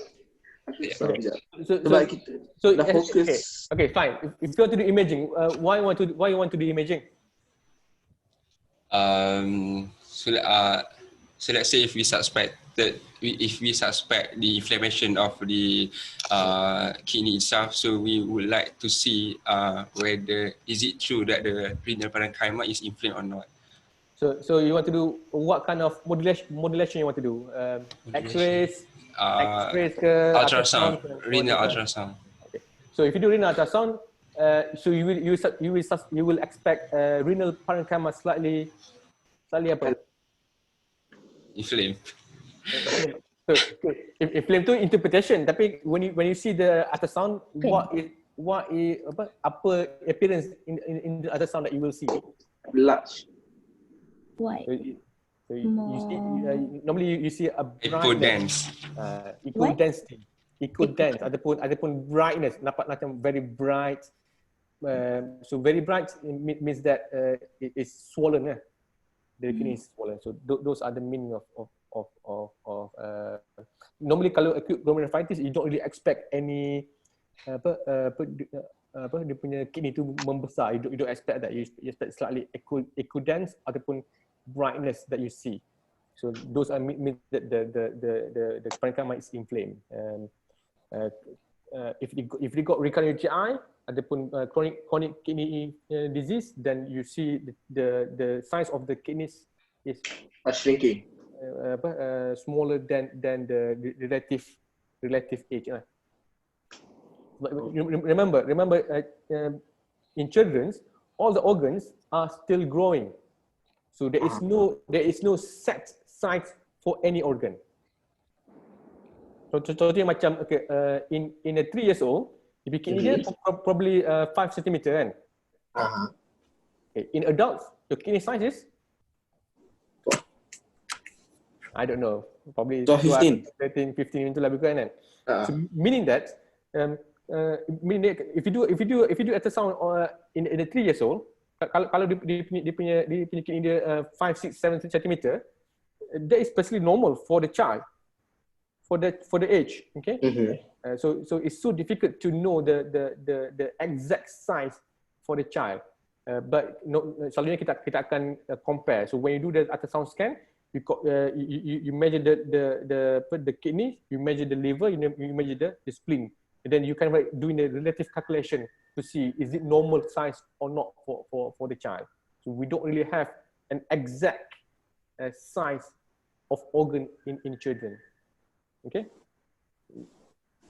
Kalau macam you and me, we should expect our kidney size, our liver size, and our spleen size should be in the within normal range lah. Because we are adult already, we already stopped growing in.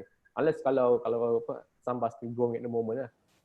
If it's still growing, means that your kidneys should be growing as well lah. Okay.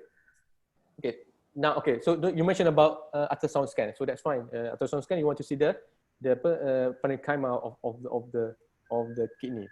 Okay. What are the further investigation you want to do? So if you suspect renal stone, then you want to do X-ray, abdominal X-ray. But normally abdominal X-ray is not very sensitive to pick up renal stone anyway. Okay. So if we focus on the acute glomerulonephritis, so what other investigation you want to do? Tadi Su dah bagi satu jawapan dah. Su bagi dia. Asot serologi. Asot serologi. So dia pelajar cemerlang tu asot dah. Definite punya answer. Okay, definite answer. So if you suspect post streptococcal infection acute glomerulonephritis, then you suspect ASOT will be raised. Okay. If I said to you that this child got normal ASOT, does it means that the child don't have post-strep AGN?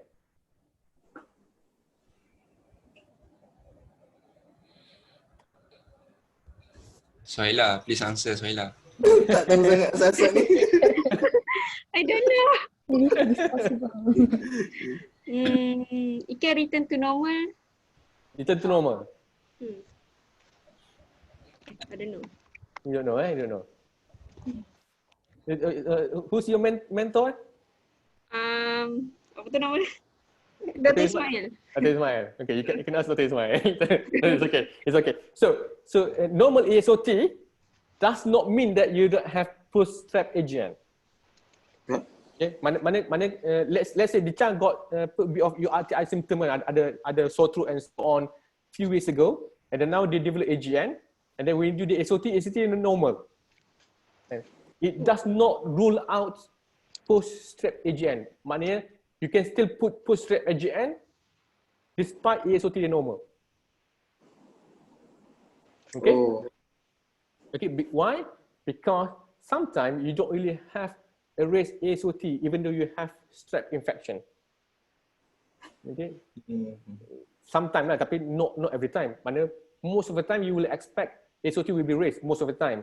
Cuma sometimes there will be lack of racing. So if you got for this child, let's say for this child you send ASOT dia tengok it come back normal kan. So what you should do is you should repeat the ASOT again in 2 weeks time, because sometimes you can have a lagging of ASOT rise. Okay, so what you do if you got a normal one, then in 2 weeks you repeat again to see is there any changing. Mana kalau dia normal, hopefully dia akan ada slightly raised ASOT a bit after 2 weeks. Okay, so the ASOT. What else you want to do? Complement. You want to do complement C3 and C4, isn't it? Yes. Okay. C3. So in AGN, you expect what will be raised, what will be reduced, what will be normal? C3 will be low. C3 will be low. C4?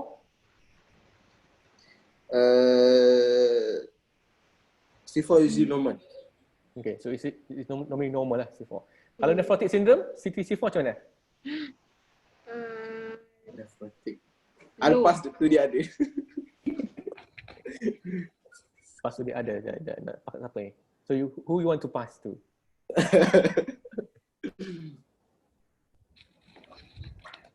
Anyone lah.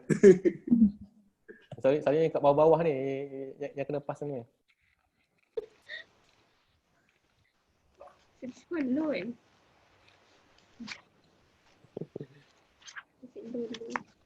Somebody pick up somebody. Pick up somebody. Yep. Apa? Tengok dia orang pun dengan Google lah, dengan Google.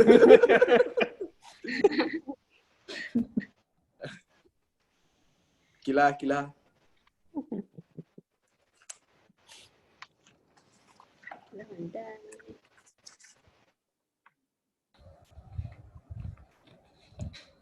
Sorry, I don't know.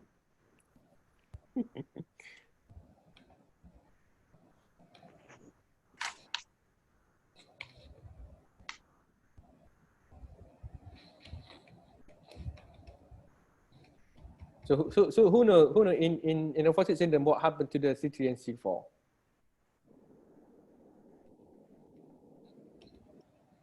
I think it should be in your pitch protocol kan? Betul dia complement reduce because of dilution bukan? No, because of the proteinuria. Oh. Okay, yeah, betul. Okay. So normally you expect apa nama tu in nephrotic syndrome you expect the low Complement. Complement will be low as well because of the proteinuria. Okay, so those are for the complete. So you want to do SOT, you want to see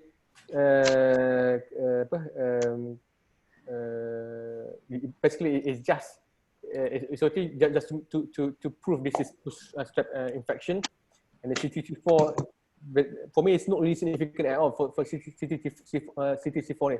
Cuma kalau dia reduce, it's kind of like confirm that this is nephritis because of the leaking of the protein. Okay. So, and then what else you want to do?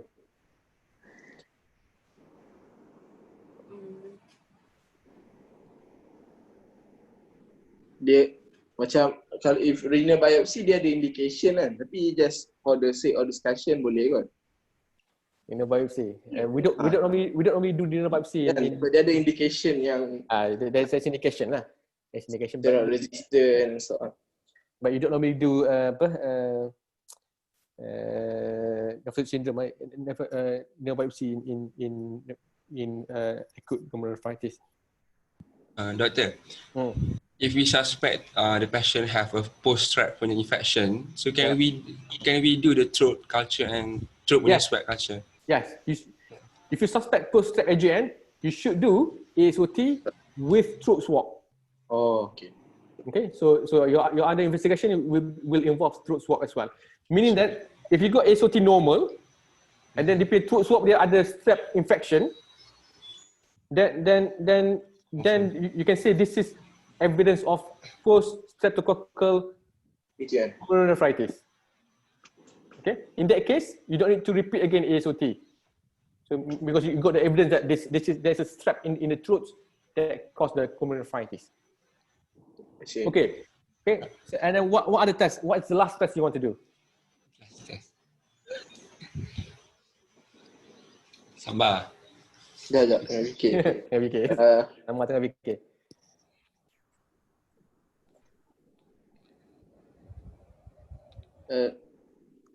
Culture, urine culture. Okay, you want to do urine culture, basically nak rule out UTI kan? Okay, what is other tests you want to do? This is probably the last one that I will do. Test for SLE tu. So what is the test for SLE? Double stranded DNA dengan anti-nuclear. Okay. ANA. So basically you do ANA lah, anti-nuclear antibody. Anti-nuclear. you don't need to do anti-double strand. You just do ANA first. Kalau ANA no positive, then lab akan kata to doctors, please send for the sample to do anti-strand antibody, DNA antibody. Okay, but if you suspect SLE, the first thing you do is ANA and also ESR. Okay? Oh. Because it's an inflammatory disease, so the ESR will be high, the ANA will be positive. If ANA positive, then you need to send for the sample to do anti-double strand antibodies. Kalau anti-double strand antibodies positive, then it's probably likely to be SLE that caused the nephritis, pulmonary nephritis. Okay. Okay. So in that case, then it's not post-strap that caused pulmonary nephritis. It's the SLE that caused nephritis. If that is the case, then this patient will need renal biopsy to confirm. So macam banyak indication steroid-resistant nephrotic syndrome, SLE nephritis, and that you got, if you suspect tumor, then you probably do biopsy as well. So there are plenty of things that require renal biopsy. Okay, so I'm going to share the slide again.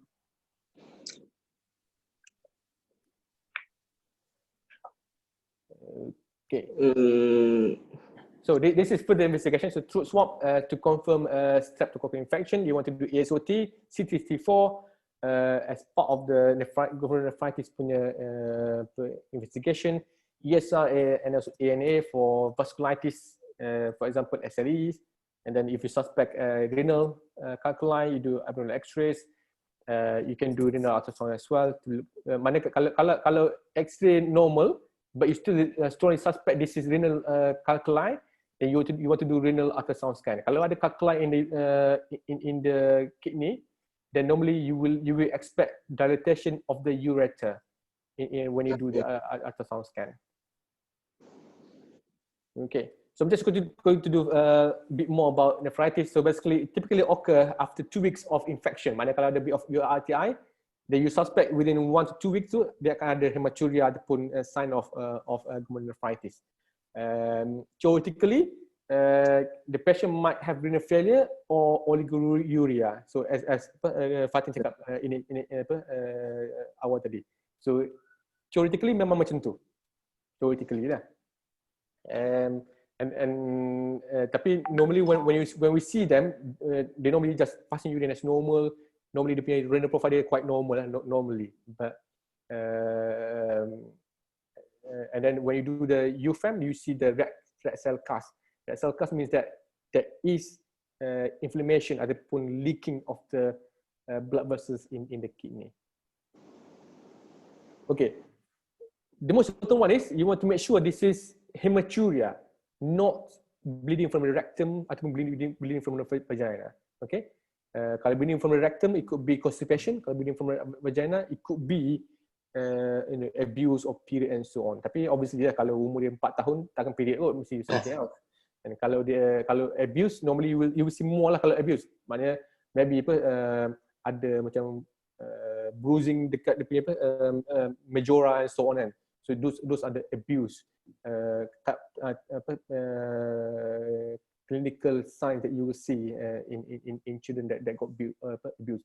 If somebody been sodomized, then you will see a tear. Mana tear tu sometimes you can see a tear as well in constipation. Tapi tear, if you've been sodomized, it's slightly different than constipation. Mana tear dia slightly more robust. You see more big tear rather than small tear. Kalau constipation is quite a small tear. If you've been sodomized, it's more a big tear. I don't want to go through this too much because when I got involved with case yang so basically it really traumatized your brain because whatever the children tell you, you can imagine those things in your mind. It's just not a nice thing to imagine. I almost quit pediatric because of this sick community that we have in our country. Obviously there's some food ataupun some makanan lah yang boleh menyebabkan red urine ni. Tak tahulah kalau kat Malaysia ada tak beetroot. I don't know lah beetroot. Tak nampak kat Malaysia. Sometimes if you take vitamin B complex, if you take supplement of B complex, sometimes it can make your urine slightly orangey red color. Okay. If somebody got hemoglobinuria, which means that your red cells got hemolyzed, then sometimes it can lead to the red urine as well. But if that happens, normally we don't have the red cast ataupun red cells in the microscopy. It's just the color of the urine looks a bit red.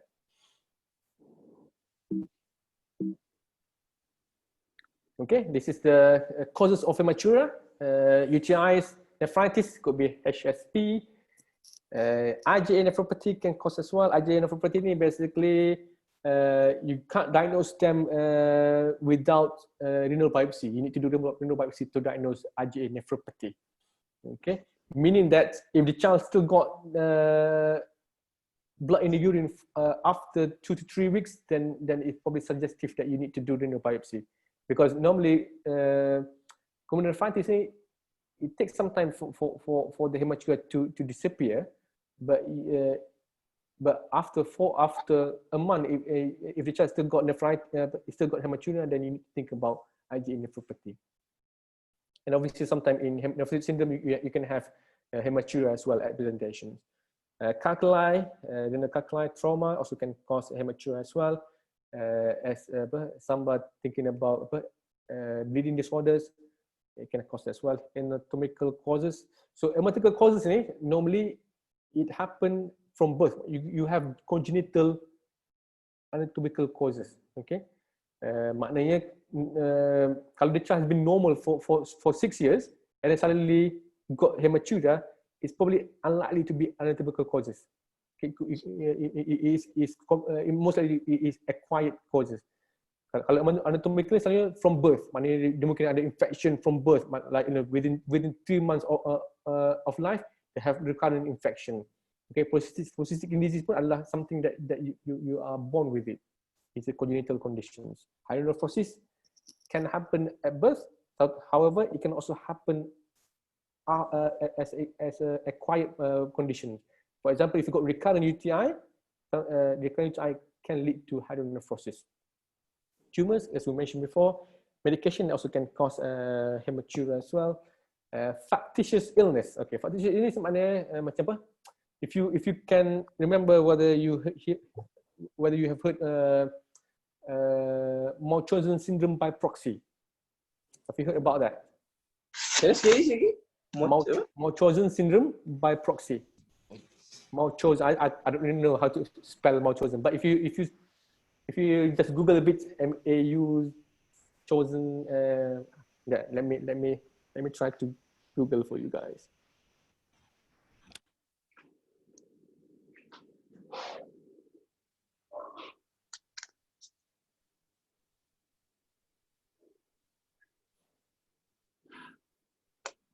Kau nampak tak?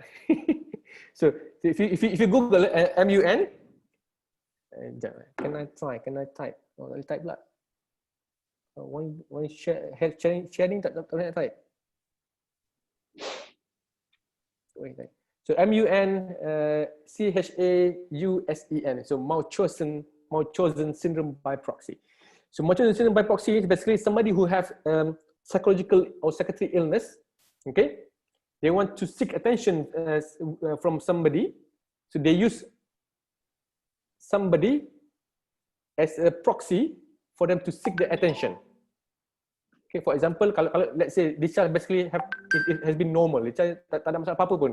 Lepas tu sebabkan dia ada, because of these psychiatric conditions, maybe they put darah ayam lah, darah ular lah, darah apa-apa darah dalam air kencing anak dia, and then pergi ke hospital, cakap anak dia ada kencing darah. So every time anak dia kencing, so she will go to the toilet with the child.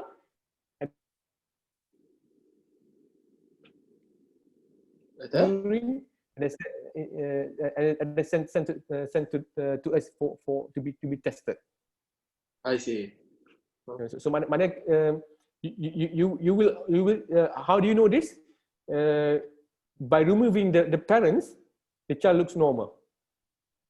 When parents get to them, the child always abnormal. Mana the child tu mak dia akan cakap, oh anak dia sakit perut lah apa.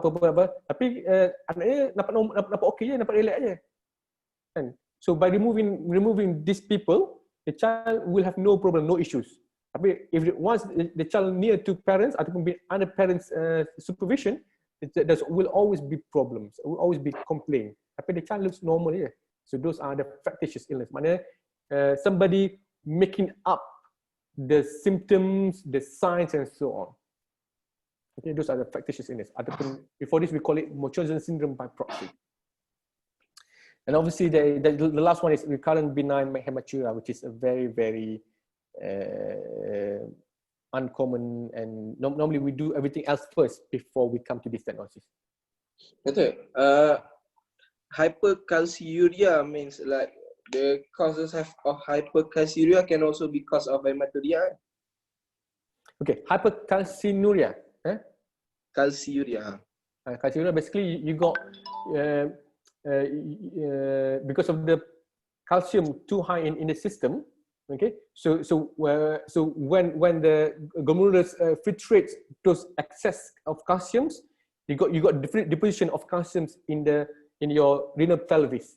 So and then it will form a stone. So that's how you got stone because of the hypercalciuria.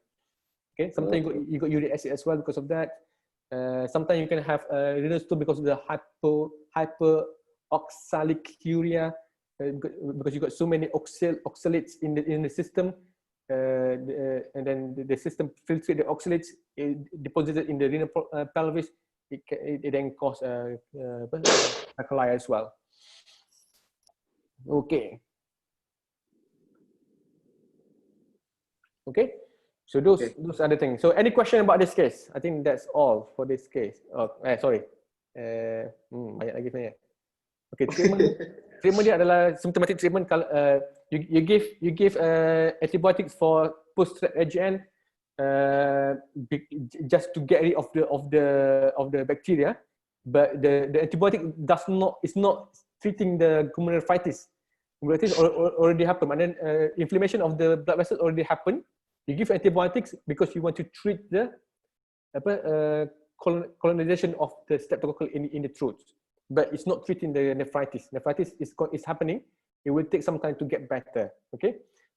Normally the child needs to be restricted because when you got reduced blood vessels to the kidney, means that lack of fluids will be filtered to the membrane to be excreted. So sometimes the child might have edema ataupun slightly overloaded.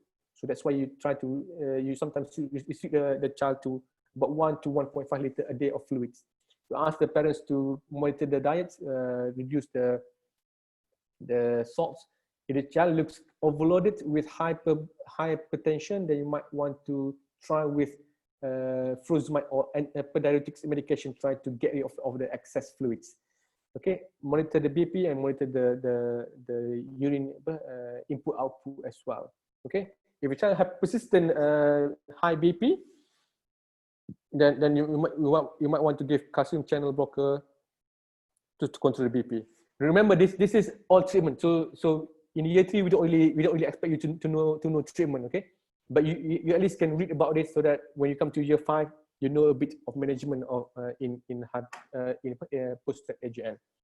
And obviously, if there is deterioration of the kidney functions, if there is hyperkalemia at a very high or very dangerous levels of uremia, then the child need to be referred to dialysis, and sometimes you need to think about doing renal biopsy as well if indicated. And then obviously we monitor them as our patient. So sometimes we ask them to go to KK for BP monitoring and also urine dipstick, and then you probably do weekly renal profile, or sometimes if it's quite okay, then you can do once fortnight, mana every 2 weeks baru buat renal profile. Okay, that normally you expect the AGNA complete remission, mana recovery within a couple of weeks, but sometimes you monitor them up to 1 to 2 years, just making sure the hematuria already disappear. Sometimes it takes up to 1 year for the hematuria to when I say hematuria means that microscopic hematuria. So the gross hematuria normally disappear within 2 to 3 months. Microscopic hematuria, it takes some time to disappear. So sometimes up to 18 months to 2 years to disappear. Okay. The most communication from AGN is nephrotic syndrome or kidney failure. Alright, any question about this case? Yes, berapa dah? 12 lah. 9.50. Oh, satu case. Oh dear. Oh dear. Okay, fine. So that's the case for case 1. Okay. Yeah. Stop sharing. Now we need to do it quickly. So we any questions so far for this case? Tak ada kan? Doctor, I just want to ask about how we should say about the complete diagnosis. Is it post-glomerulonephritis nephritis or AGN secondary to PSG? Okay. So you can only say post-strep AGN if there is any history to suggest respiratory infection ataupun possible skin infection. Okay. So, but once you have ASOT levels and you have throat salt levels that confirm that diagnosis of post-strep AGN, then you can use that post-strep AGN. Okay. Cuma sometimes the throat salt negative, the ASOT negative as well, but it does not mean that this is not post-strep AGN. So you can still say this is post-strep AGN unless your ANA come back positive. Then it's probably autoimmune condition that cause the nephritis, not the post-strep AGN, not the post-strep that cause nephritis. Okay, so normally when the patient come to me like this, I say this is AGN, likely to be post-strep, but we need to wait for the throat swab, wait for the ASOT. If they all come back negative, and then I will wait for the ANA. Kalau ANA pun negative, and you just put this is probably post-strep AGN lah. Okay. All right. Next case. We need to do quickly. Oh, nak matang ni.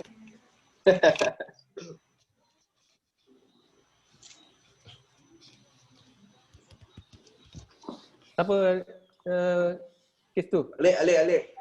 Me. Okay, Alip. So I would like to share my slides. Can you guys see it? No, bukan slide, dia macam simplified words from doctor. Alright. Okay. So basically, the chief complaint for the second case, which brought the patient to the hospital, is because the patient was not able to walk yet, even though the patient was about 18 months old year boy.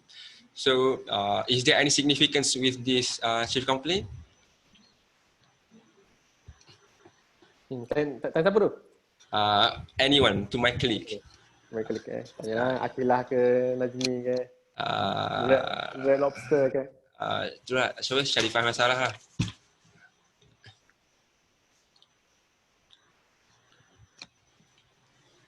What your question again? Sorry.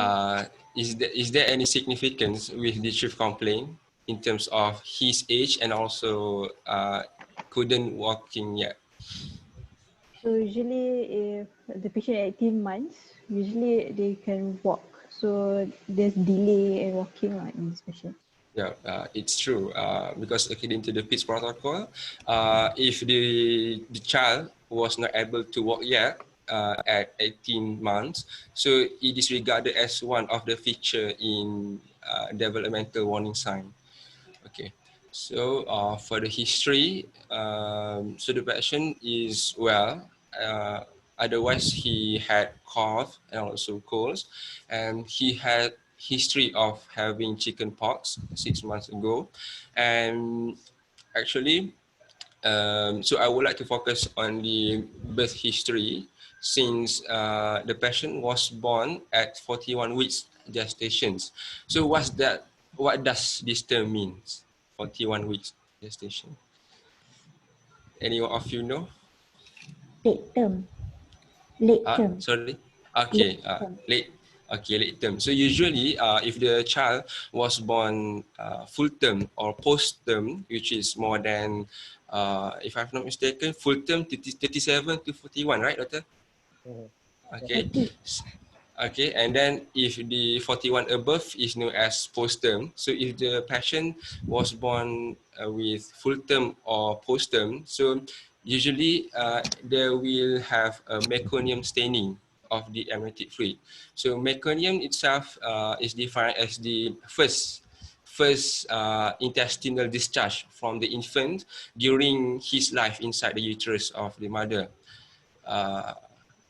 So, and then why the phrase said that, but he cried immediately at birth and didn't need any resuscitation, because usually if the patient was born at the postterm, so it prone to have meconium aspiration, by which the infant might aspirate the meconium inside his lung.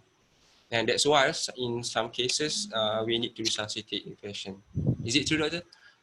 Yes, definitely. Okay. Yes. Okay. And then for the developmental history, so the parents did say about the progression of the child according to his age, and but as you said, the red sentence is what I found based on the PITS protocol, and so it means that the patient could roll over at about 4 months. So it means really good progression. Also able to set up alone at 10 months, also a good progress. However, I couldn't finish the rest of the progression. So I would like to ask my colleague whether is it normal to able to crawl from 30 months? Is it late or is it early or is it normal? Okay. So Suhaila. Normal. Dia kena. Caku je. Okay, so is there any abnormality with the developmental history from this patient?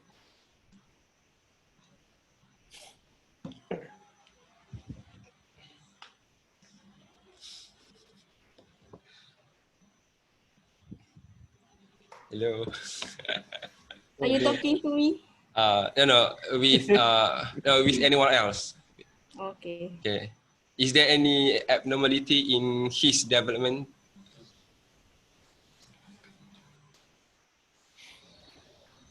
I just want to ask, you guys have gone through developmental punya lecture kan?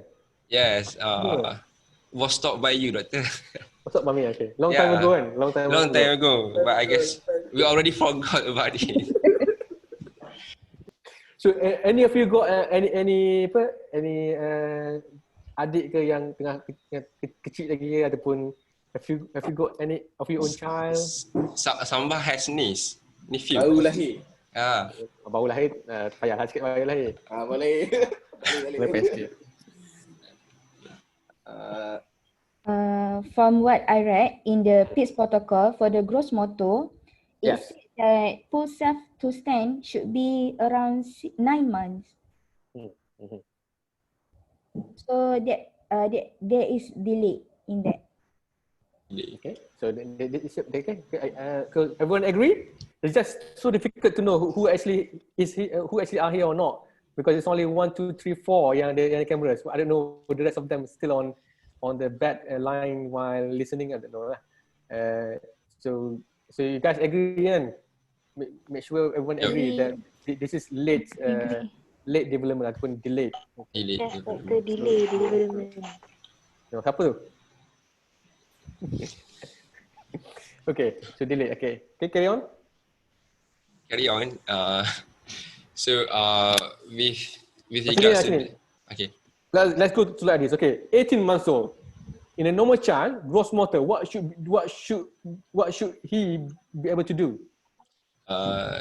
He should be able to walk steadily, independently. Okay, independently lagi. Able to What else? run. Yes. Okay, so I would say brisk walking, or I would say nak kata run Brisk tu walking. probably slight running kot. Run is different compared to brisk walking. Run is basically you got your upper body and also your legs is swinging in synchronously kan. So those are running. 18 months, yes, some of them can run, but I think it's more towards brisk walking rather than running. But I think 18 months dia orang tak adalah swing sangat dia punya tangan dia, lebih kepada brisk walking kan. Tapi I think the book says running kan 18 months. The protocol says running kan 18 months. So that's fine. So we put as running. So 18 months should be running, walking independently and also running. Okay, what else 18 months can do for the gross motor? Carry large doll or teddy while walking. Okay, so basically carrying something. Okay, carrying something. Okay. What about stairs? Yes, it able to walk up and down with help. With help kan, with help. Okay. With help tu maknanya mungkin dia pegang something, or sometimes they just crawl up on four legs kan. So four limbs. Okay. Okay, so those are the gross motor. I think we just focus on the gross motor for the time being. Okay, so running, so walking independently, running, and also climbing upstairs. Okay. And then you go for you can go for fine motor. So fine motor in this case, able to scribble with crayon, either hands. Why it's very important to know either hand? Mana dia scribble pakai tangan kanan boleh, tangan kiri pun boleh. Why so important to know either hand?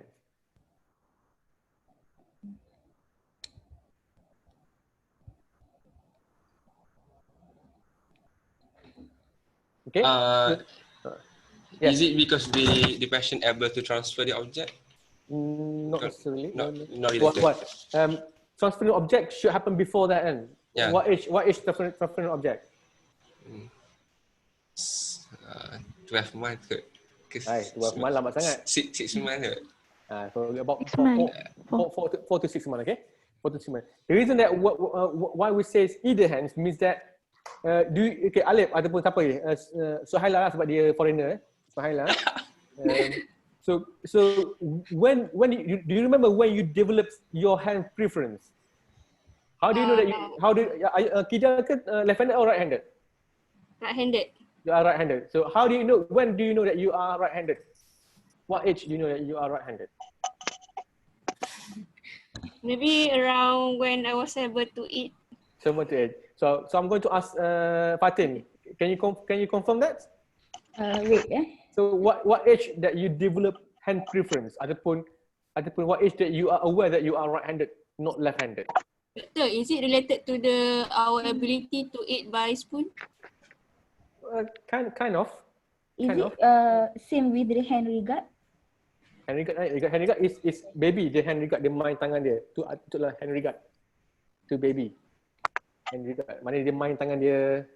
Macam duduk seorang dia main tangan dia kan. Macam korang lah. Korang main tangan korang.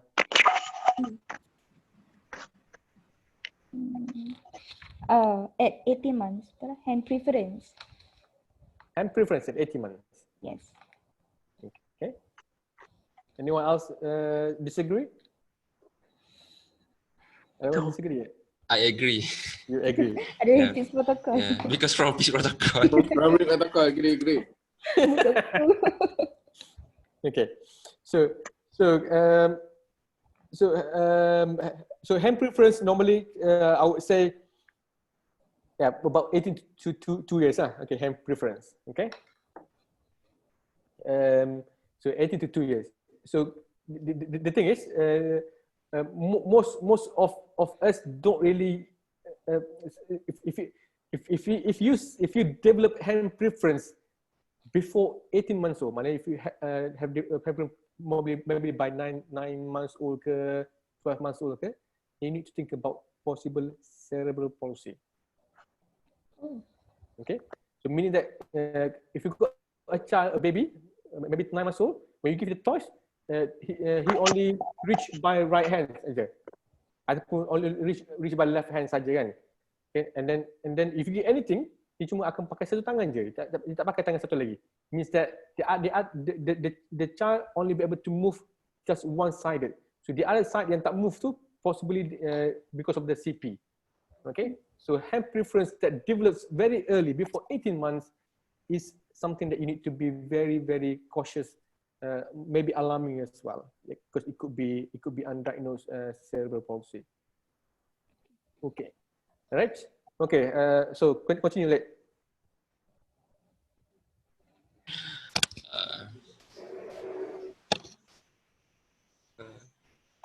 Okay, so is there any significance with the history of having chicken pox so early at the age of 6 months? Is it significant? I don't know. I asked my clique. You ask the colleague, okay, fine. Okay. Yeah. Yang tanya foreigner lah, tanya Sahel lah. Dia sorry ya. Orang lain tak tahu lah ada ke tak ni. Okay, Samba tengah makan. Samba, Najmi, Salwa, Kila. Tak tahu sangat. Benda part ni tak tahu sangat. What's your question just now? Is there any significance of having chicken pox at the so early age, 6 months? Does it mean the patient have a low immunity, or is it normal?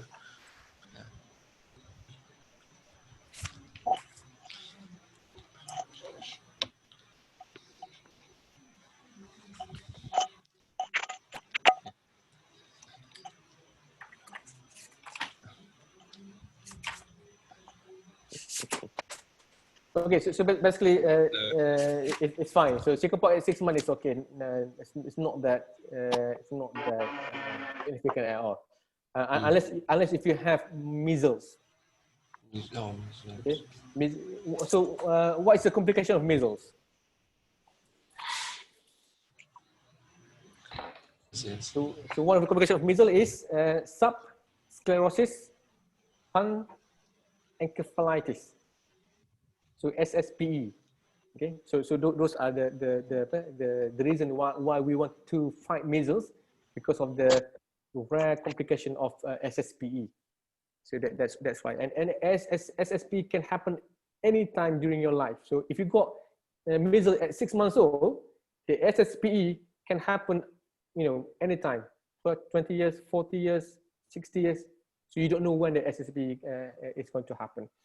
Okay. Chickenpox at 6 months is okay, nothing serious, unless if a child develop, we call it ataxia. So you can have chickenpox cerebellar ataxia, or chickenpox varicella cerebralitis. Sometimes that can happen, but normally it happens almost immediately after the chickenpox, not 18 months later. Okay.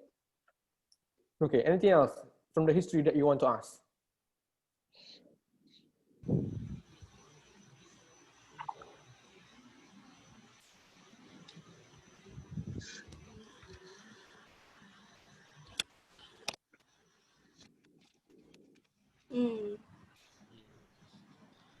Doctor, so the sentence said that the parents have no concern about his vision or hearing. So does it mean the patient have no problem with vision or hearing? Yeah, no problem with that. No problem with that. And also no family history of delayed walking, might be no other hereditary disease that related to this condition. Yeah. Yep. But I've read somewhere that if the mom pregnant at the late age, so she might have higher susceptibility to get a Down syndrome child. Yeah, so that's quite common. That's quite common. So especially mom, if mom heading towards 40s or above 40, the likelihood of getting Down syndrome babies is high. So it's a known fact that kalau mak dia berumur sikit memang akan tinggi. Ini mak tau, Ayah tak kisah. Ayah, there's no issues. It's a known fact. Okay, it's a known fact. So nowadays, if you talk about nowadays the Down syndrome punya incidence is higher, not just 40s. So if you go to the second phase of 30s, 35 and above, also has evidence of increased number of Down syndrome baby. If you are 35, 36 and above, it's not 40s nowadays. So we now see more Down syndrome baby if mom above 35 at the moment. Okay. Anything else you want to know? So basically, in this case, mak and ayah dia almost early 40s, and no family history of delayed walking.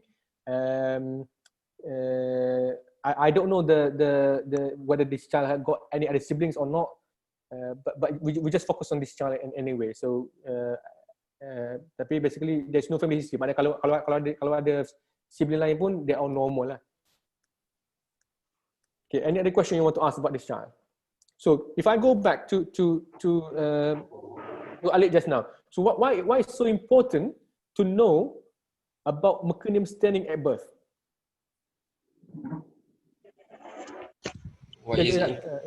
Korang dah buat ONG ke? Belum. Next posting sepatutnya. Okay, next posting. So basically, you worry about we call it meconium aspiration syndrome. Maknanya kalau korang pernah dengar kan baby telan dia punya najis sendiri kan. Yes. So meaning that there is element of fetal distress at birth. Masa tengah in labor tu, baby dah already distressed. When baby distressed, they start pooing in the womb. So maknanya when they poo, when the meconium coming out, meconium is very thick discharge from babies. And this, because they don't really swallow, they just, this meconium just travel through the amniotic fluids, and then the baby just swallow into the lung, not into the abdomen. So those are the worries. When the meconium going to the lung, means that the lung will get problem to breathe.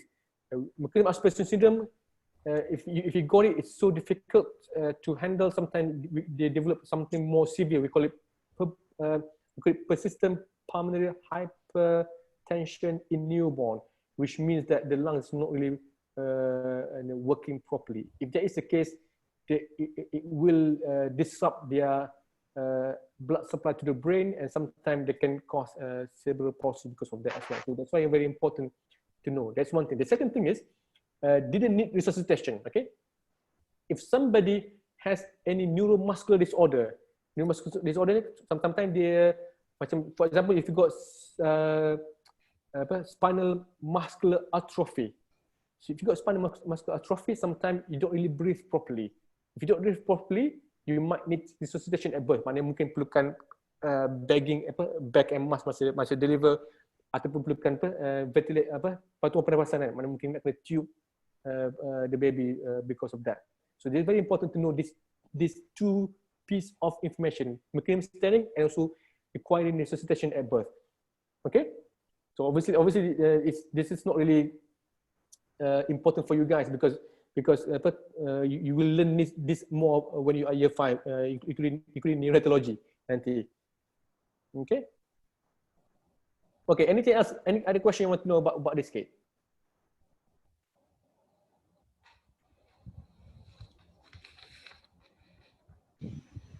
About the maternal health. Okay, so mom dia basically nothing, all well, no issues with mom.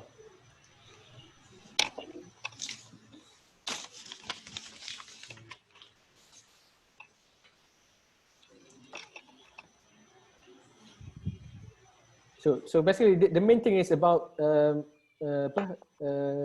gross motor problem with these kids. Okay, and then if I tell you that if you do further history taking, maknanya developmental history, it means speech dia nampak normal, one word maknanya okay lah, one word for 18 months is okay for one word, understanding simple instruction, feed himself, so social skills is okay, dia punya fine motor pun not too bad lah, kalau scribble both hand is okay, sorting. So dia punya fine motor is okay, speech pun okay, social pun dapat no okay. So it just mainly the isolated gross motor delay in this kid kan. Okay. You also want to know further history macam kalau ada apa infection masa pregnancy. So TOSH screening is very important. Is there any sign of syphilis masa pregnancy or HIV during pregnancy? So those are the things that you want to ask as well. The family history, we already know that there's nothing in the family histories. You also want to know when this child walk, does the child always fall over? Maknanya selalu kan dia jatuh kalau dia try to walk. But this child already couldn't walk yet, so there's no history of falling over when he walk because he's not able to walk yet. Okay. Okay. Betul. Ha. Tadi doktor kata TOSH screening yang tanya pasal syphilis semua tu. CMVs, herpes, so those are the TOSH infection during pregnancy. We call it TOSH screening. Okay. Okay. Fine. No other question. Okay. Okay. Now I'm going to give you the examination finding. Yeah. Examination findings. Okay, let me see. Okay, just look into your chat box again.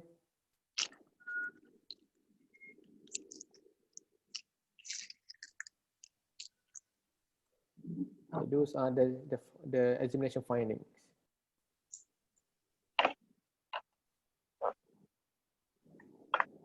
Let me just share the finding lah. Senang macam ni lah.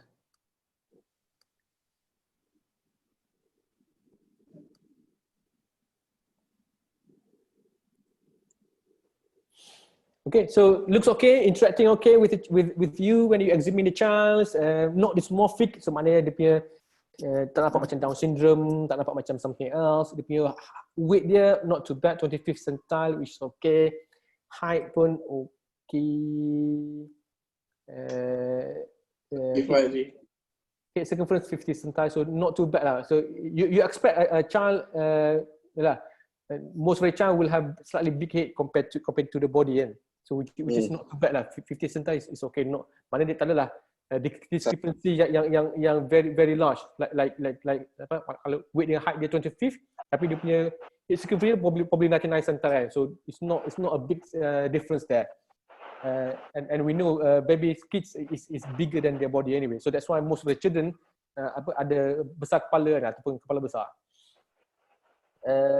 CVS, respiratory, abdominal normal, spine pun normal, joint pun normal, nothing, no neurocutaneous lesions, skin marks that you can see. Neurological examination normal, tak ada tremor.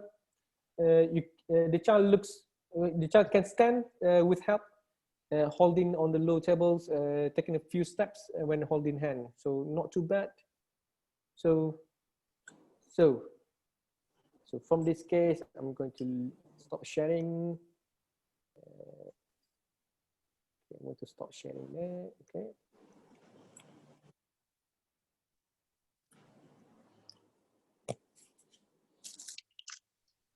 Okay. Fine. So my first question will be looking at minta Alip share balik dia punya slide dia. So my first question is how do you comment? What is your conclusion from Johan punya developmental milestone? What is your conclusion?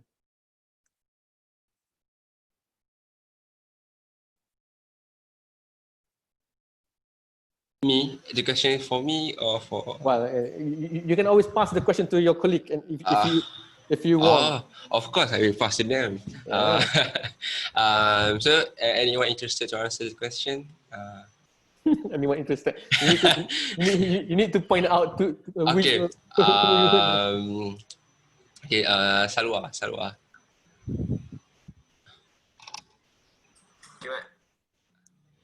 No, Salwa. I'm not sure, doctor. Not sure, you're not sure. Okay. So who is sure to answer the question? So what is your conclusion about this developmental milestones? Let me choose this time. Let me choose. Apa? Alik tak reti pilih orang Alik ni. Doktor semua tak ada kan? I'm interested to see Red Lobster lah, Red Lobster.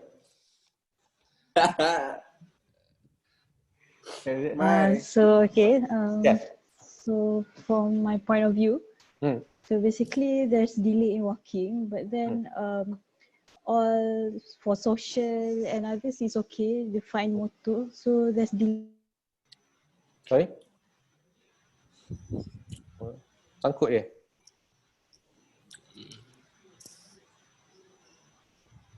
Dia baru je nak bagi jawapan terus sangkut. Sorry? Ada sabotage ni. Sekali lagi Mas, sekali lagi.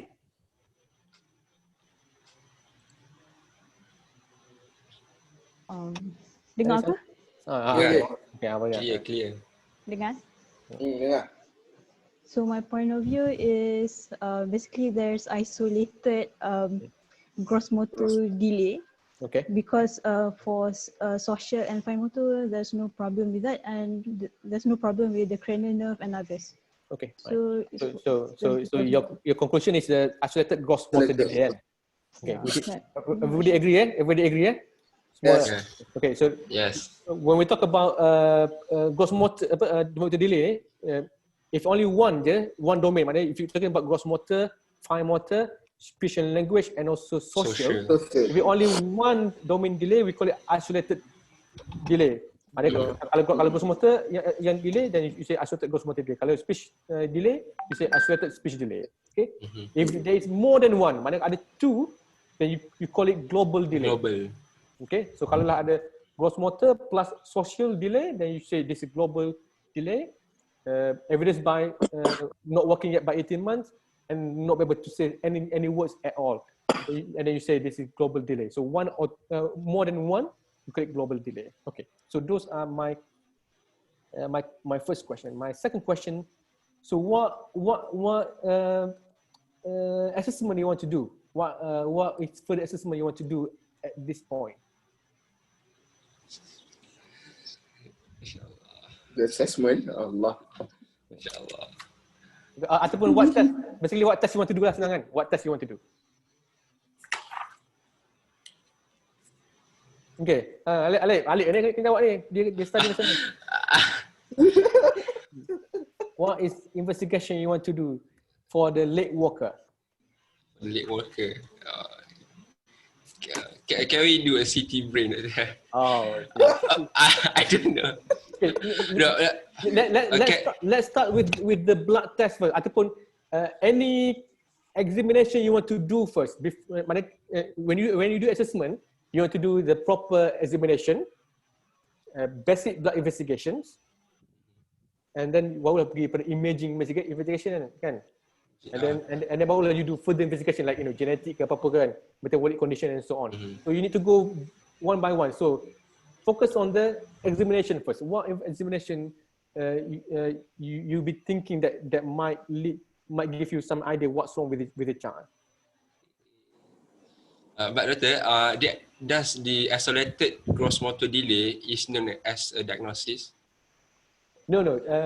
Isolated gross motor delay is a presentation. It's a symptom. It's a symptom kan. Symptom. Tapi it's not diagnosis yet. Diagnosis is something else. So you need to do assessment, examination, investigation before you come to that diagnosis.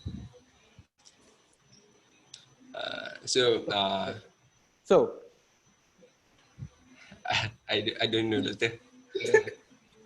Okay. Because when you examine a child, what you want to examine? In physical examination or examine in physical examination. So I share back the slide Oh jap, Alik kena ni, kena alright. Okay. I share my slide again.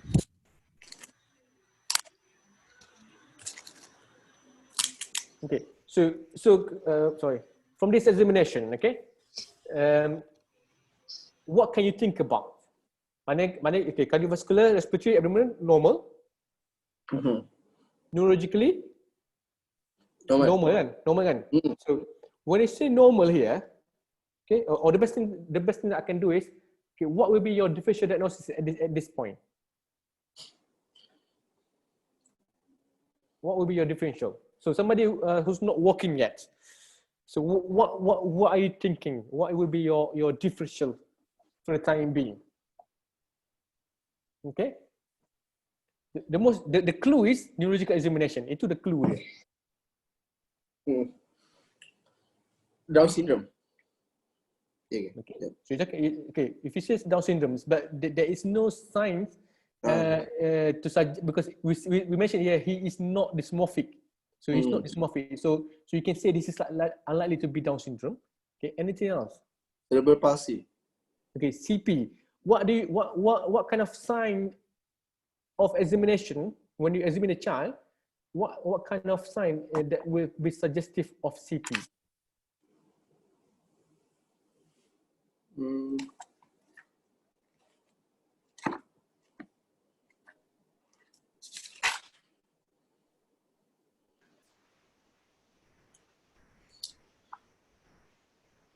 Hypotonia?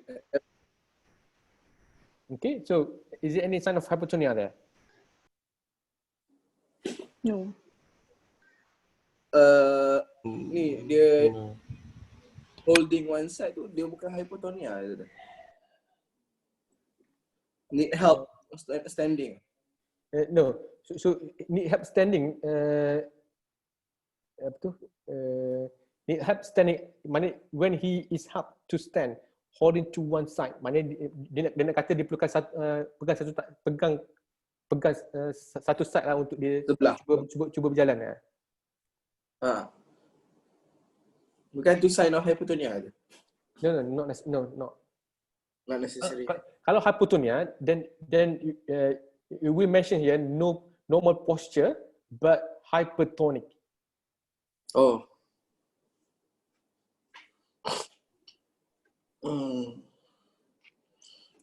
Sebab dia tak ada abnormal gait, tak boleh jalan lagi. Right. Okay. So what are you thinking here? If there is CP will have hypertonia and also weakness kan. Okay. Cuma kat sini dia kata normal tone, normal power, normal posture, normal power. So this basically ruling out CP. Oh ya ke? Okay. So from the examination, you can say this is not Down syndrome, this is not CP. Okay. Okay. Faham tak?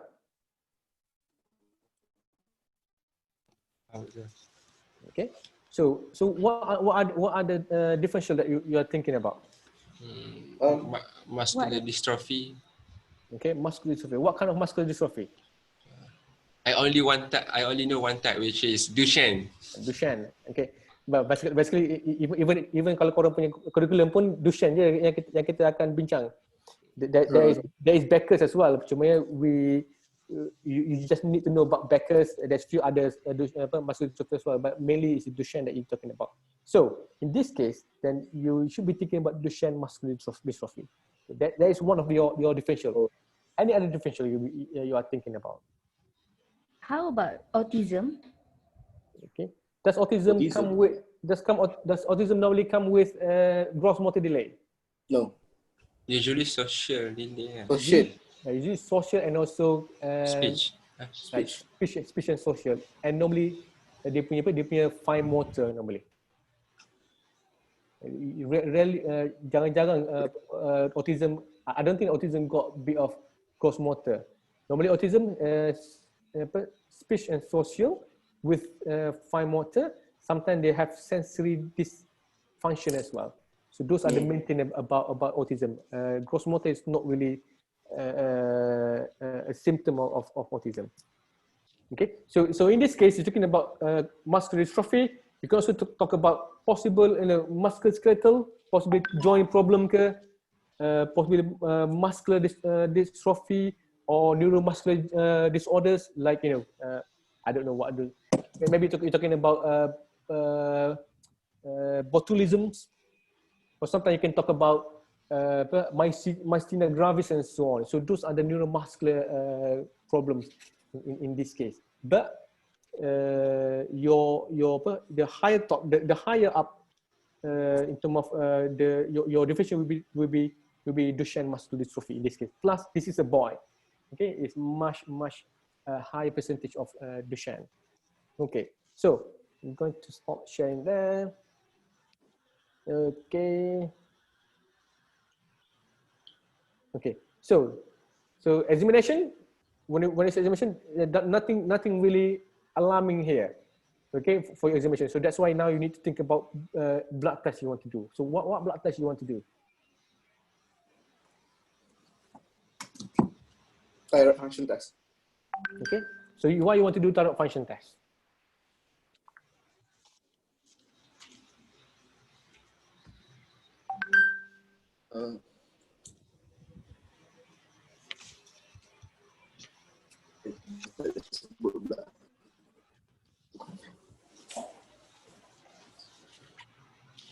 Not sure kenapa. So thyroid function test, if you got hypothyroidisms, okay, it can lead to hypotonia, it can lead to developmental delay, maknanya mungkin social skill pun kurang, speech pun kurang, and sometimes it can affect the tone. So sometimes it can also affecting your gross motor as well. Okay, so yes, thyroid function test, which is fine. Okay, what else you want to do? So if you suspect Duchenne, what you want to do?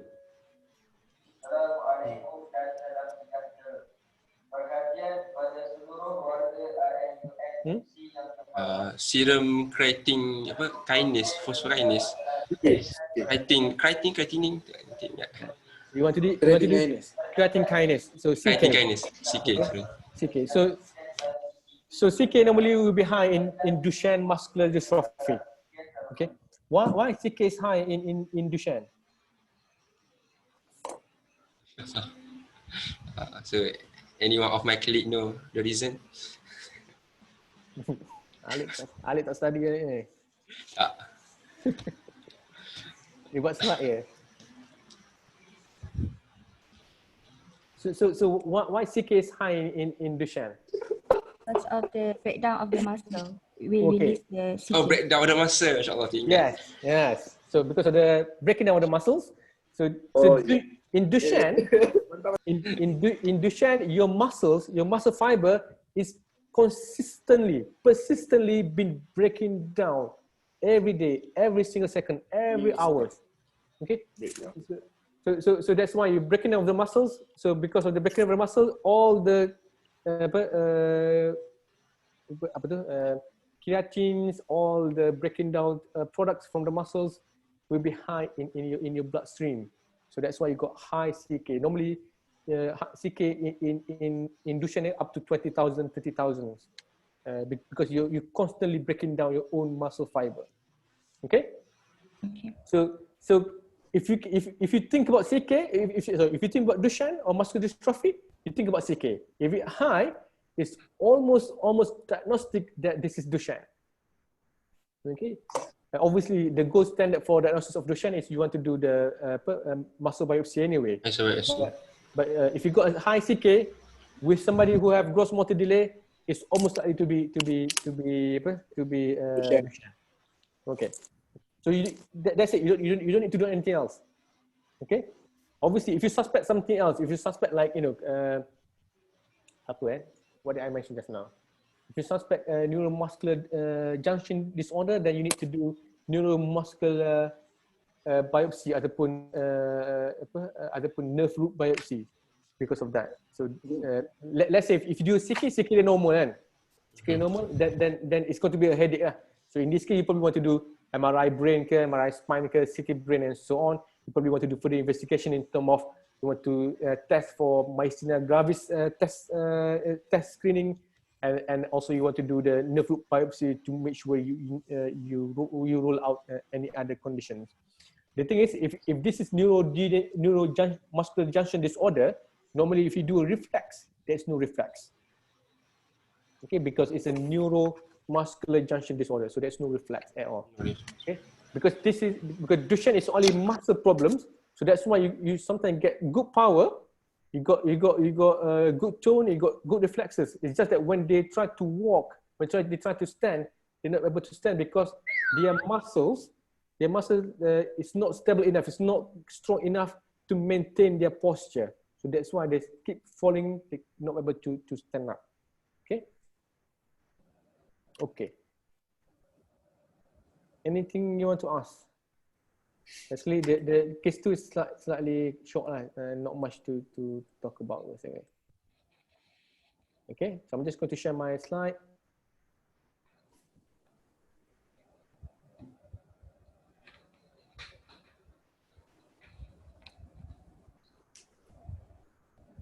So okay, so CK is the most important investigation in this case because you want to rule out muscular dystrophy. If we a boy, then it's very almost confirmed this is Duchenne. If we a girls, then you probably need to think about other condition because Duchenne is basically X-linked recessive anyway. It's a progressive muscle weakness, so sometimes the child might be able to stand up and walking, but when it comes to probably late 10s ataupun almost 10 years old, in teenagers they tend to get worse and worse and worse, from walking to not walking to wheelchair, then to bedbound and so on. Some of the Duchenne might show slight learning difficulties punya symptom, maybe slow learner ke, and so on. But most of them normally showing sign of gross motor rather than anything else.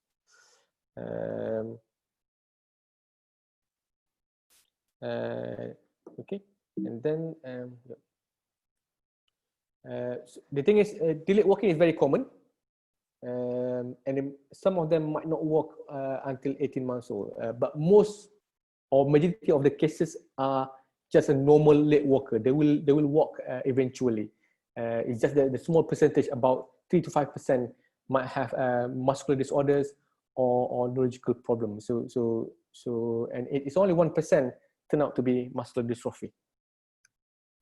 So example of late walker, but you need to think about other conditions as well. So kalau dia ada dysmorphic features, then these are the syndrome you are talking about, Fragile X syndrome or Down syndromes. If we only neuromuscular cause, probably CP or Duchenne, but obviously CP will have more signs when you examine them. Duchenne, if it up to 2 to 3 years old, normally you will expect calf hypertrophy.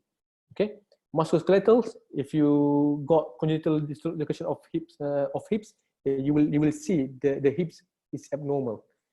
And as I mentioned, about 90% of them are normal late walkers, so they probably start walking by 18 months to 2 years old, but then they have no problem after that. So majority of them are just a normal late walker. Okay. Obviously, if somebody not walking by 18 months old, it's a warning sign. So you need to see and further investigate.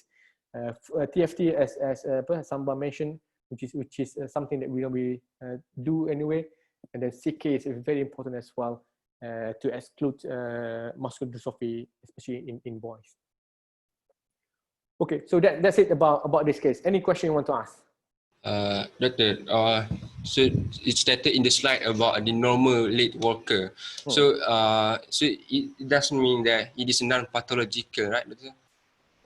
Non-pathological causes. So it's a non-pathological cause. It's just a normal variant. So in that, however, if they come to you at age of 18 months, you still want to do further investigation. Maknanya you want to do TFTs ke, you want to do the CK. At the same time, you probably want to do X-ray the hips as well, making sure this is not hips problem. Okay, so if all those come back negative, normal, then you will tell parents that you probably not need, you probably refer to physiotherapy, just for exercise and so on. And hopefully they will just progress into the normal child after that. Okay, but given that their exhibition are normal, maknanya tone are normal, reflex are normal, there is no dysmorphic features and so on. Okay. Kalau obvious tengok this child got Down syndrome, then it's a Down syndrome that caused the delay developmental milestone. So those are the things. Okay. Doctor, for patient with developmental delay, we didn't do the genetic blood test. ke atau macam mana? Kalau macam dalam ni dia kata ada karyotype testing. Yeah. So ke kita tak buat? I would do if I don't get the answer. For example, Okay. For example, I don't think this child is a normal late worker. Mana you've done the TFT, you've done the CK kan. CK, you've done the X-rays, everything looks normal. But by 20 months, 24 months, the child is still not walking yet. Then you need to think about genetic causes lah. At this time, you probably want to send for karyotyping. Maybe sometime the child is a Down syndrome child. Cuma dia tak nampak sangat dysmorphic features sometimes. So it's useful to send for karyotyping at that stage. But as you may, the thing is, karyotyping is only karyotyping. Maknanya it just gives you the numbers of chromosomes only. Okay. If you got any deletions, then karyotyping is not going to help you. So chromosome is just going to tell you this is a child that has normal or abnormal numbers of chromosomes, and the child is girl or boy. That's it. Kalau karyotype is normal, then you're not going to solve the problem why the child is late worker. Those are the karyotyping. Unless you doing, we call it genetic microarray ataupun genetics targeting panels. So those are the things that they look for further genetics. Mana they look into the allele and so on. Okay. Karyotyping only look at the numbers of chromosomes. 46 normal. Kalau lebih pada 46 or kurang pada 46, that's abnormal. Or the child is boy or girl. That's it. It doesn't give you more than that. Okay. Okay, doctor. I want to ask, it is stated that they are hoping to have another child soon. So if this is a real case, do we need to consult the parents about the... So if the next child is boy as well, then you tell the parents that you will send the parents for genetic counselling. Oh, okay.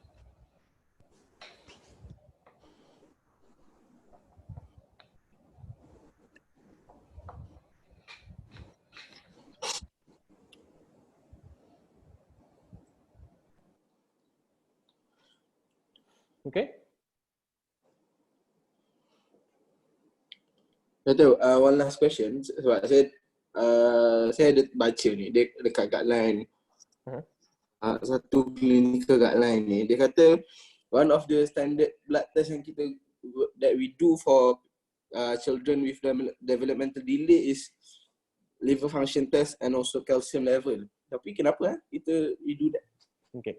So liver function test. Why we want to do liver function test? It is part of the, we call it, it's part of the metabolic screening. Okay. For example, if you got a condition called mucopolysaccharidosis ataupun MPS, so macam kalau korang pernah dengar apa Pompe's ke ataupun Horner's, Hurler syndrome and so on. So those are mucopolysaccharidosis. It's a metabolic condition involving the glycogen storage disorders. So because of the glycogen storage disorders, so glycogen is being stored in your liver, and so that's why you want to see is there any sign of liver damage because of the metabolic condition. So that's why you do the LFTs. The calcium is mainly for a sign of tetanus. So sometimes you got low potassium, kan? Low calcium in tetanus. So you can have tetani ataupun muscle weaknesses because of the hypocalcemia. So that's why you want to do calcium as well in that particular case. Okay. But if I got this shot to my clinic, I would say I'll do everything. I'll do full blood count. I'll do RP. I might do ammonia, blood gases, CK, LFTs, all the electrolytes, including magnesium phosphate and so on. It's just a baseline test that I would like to do to give me an idea that this is not metabolic condition that causes this and so on. Okay, if somebody has slow learner ataupun macam learning difficulties, then I'll do further investigation. But this child is quite young, so 18 months old, I would probably just do CK and TFTs for the time being. If the child is like 4 or 5, then I might do more than that. So depending on what age the child coming to you. And then depending on your clinical examination. Kalau when you examine the child looks like dysmorphic, ada hepatosplenomegaly and so on, then you probably suspect rare conditions like metabolic condition that cause that. Sometimes Fragile X syndromes, Fragile X syndrome, walaupun nama dia Fragile X syndromes, you need to do genetic testing, not karyotyping, because karyotyping will be normal. Genetic testing will be more accurate to do for the Fragile X syndromes. So Fragile X has more signs, the facial signs, dia punya global delays, slow learners and so on. So those are depend pada physical examination and also physical finding that you see. Almost 3 hours. Oh dear. only 2 cases. But I'm hoping that it's going to be helpful and useful for you guys. But obviously for the time being, it's a PKP, PKPP. So kita pun tak tahu bila korang akan back to campus, and we don't really know. We don't really know when you guys coming in kan. So far tak ada lagi instruction to come in to back to campus kan. Tak ada. The problem is because at the moment we are not allowed to go to HTA for teaching anyway. So we don't know when HTA going to allow you guys kesihatan lagi faham to allow students to come back, then that's fine. But for the time being, you know, even medical center UIA pun tak banyak patient. So if you come back, we don't really have many cases to show you. Things. So those are the difficulties that we have at the moment. Even for year 5 pun, it's so difficult to get patient you know, to be seen. So I don't know when year 5 or year 3 going to come back, but obviously year 5 to come back middle of July, and still we don't know how to conduct the teaching session. Still we don't know how to conduct the exam session and so on. It's still blurry lagi lah. Kita tak tahu macam mana kita nak conduct exam assessment. Doktor, Doktor, saya punya question. Yep. Exam macam mana tu? Yang maksudnya adakah kita orang balik terus exam ataupun balik tu ada masa lagi sebenarnya? We don't know. Tak tahu lagi lah. We don't know. Itu masalah. We cannot tell you how. Even Prof Mazuki pun still pening kepala. We still don't know how to conduct the format of exam yet. So yeah. So once we finalize everything, we will let you know anyway. But for the time being, this is our platform for teaching. So it's just PBL, you know, case discussions, long cases, lectures, seminars, and that's the only way that we are doing at the moment. So yeah. Okay. Right. Thank you very much. So I will have another 3-hour session with group 2. But thank you. I'm hoping that everybody can listen. Those yang tak ada video. Camera and so on video, I'm hoping that it's useful. Obviously, if you got anything to comment or to complain or any feedbacks, please let Sister Hidayah or Sister Farah know about this so that we can improve our platform lah. Or if you got any suggestion in terms of what us to do for the teaching, just let your mentor know or Sister Farah or Sister Hidayah know. Okay? Okay. Right, thank you very much. We're going to adjourn our session with Tasbih Farah.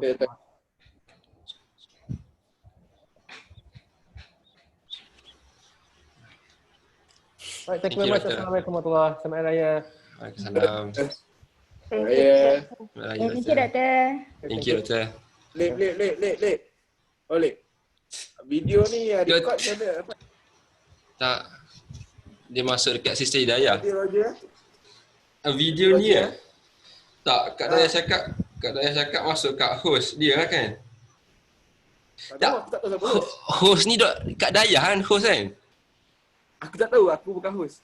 Yelah aku bukan kat host. Tak, sebab link ni Kak Dayah yang buat link. Yelah kot. Cuma tanya dia lah. Aku nak tengok sikit-sikit. Okay, beres. Okay, thank you. Bye, terima kasih. Bye.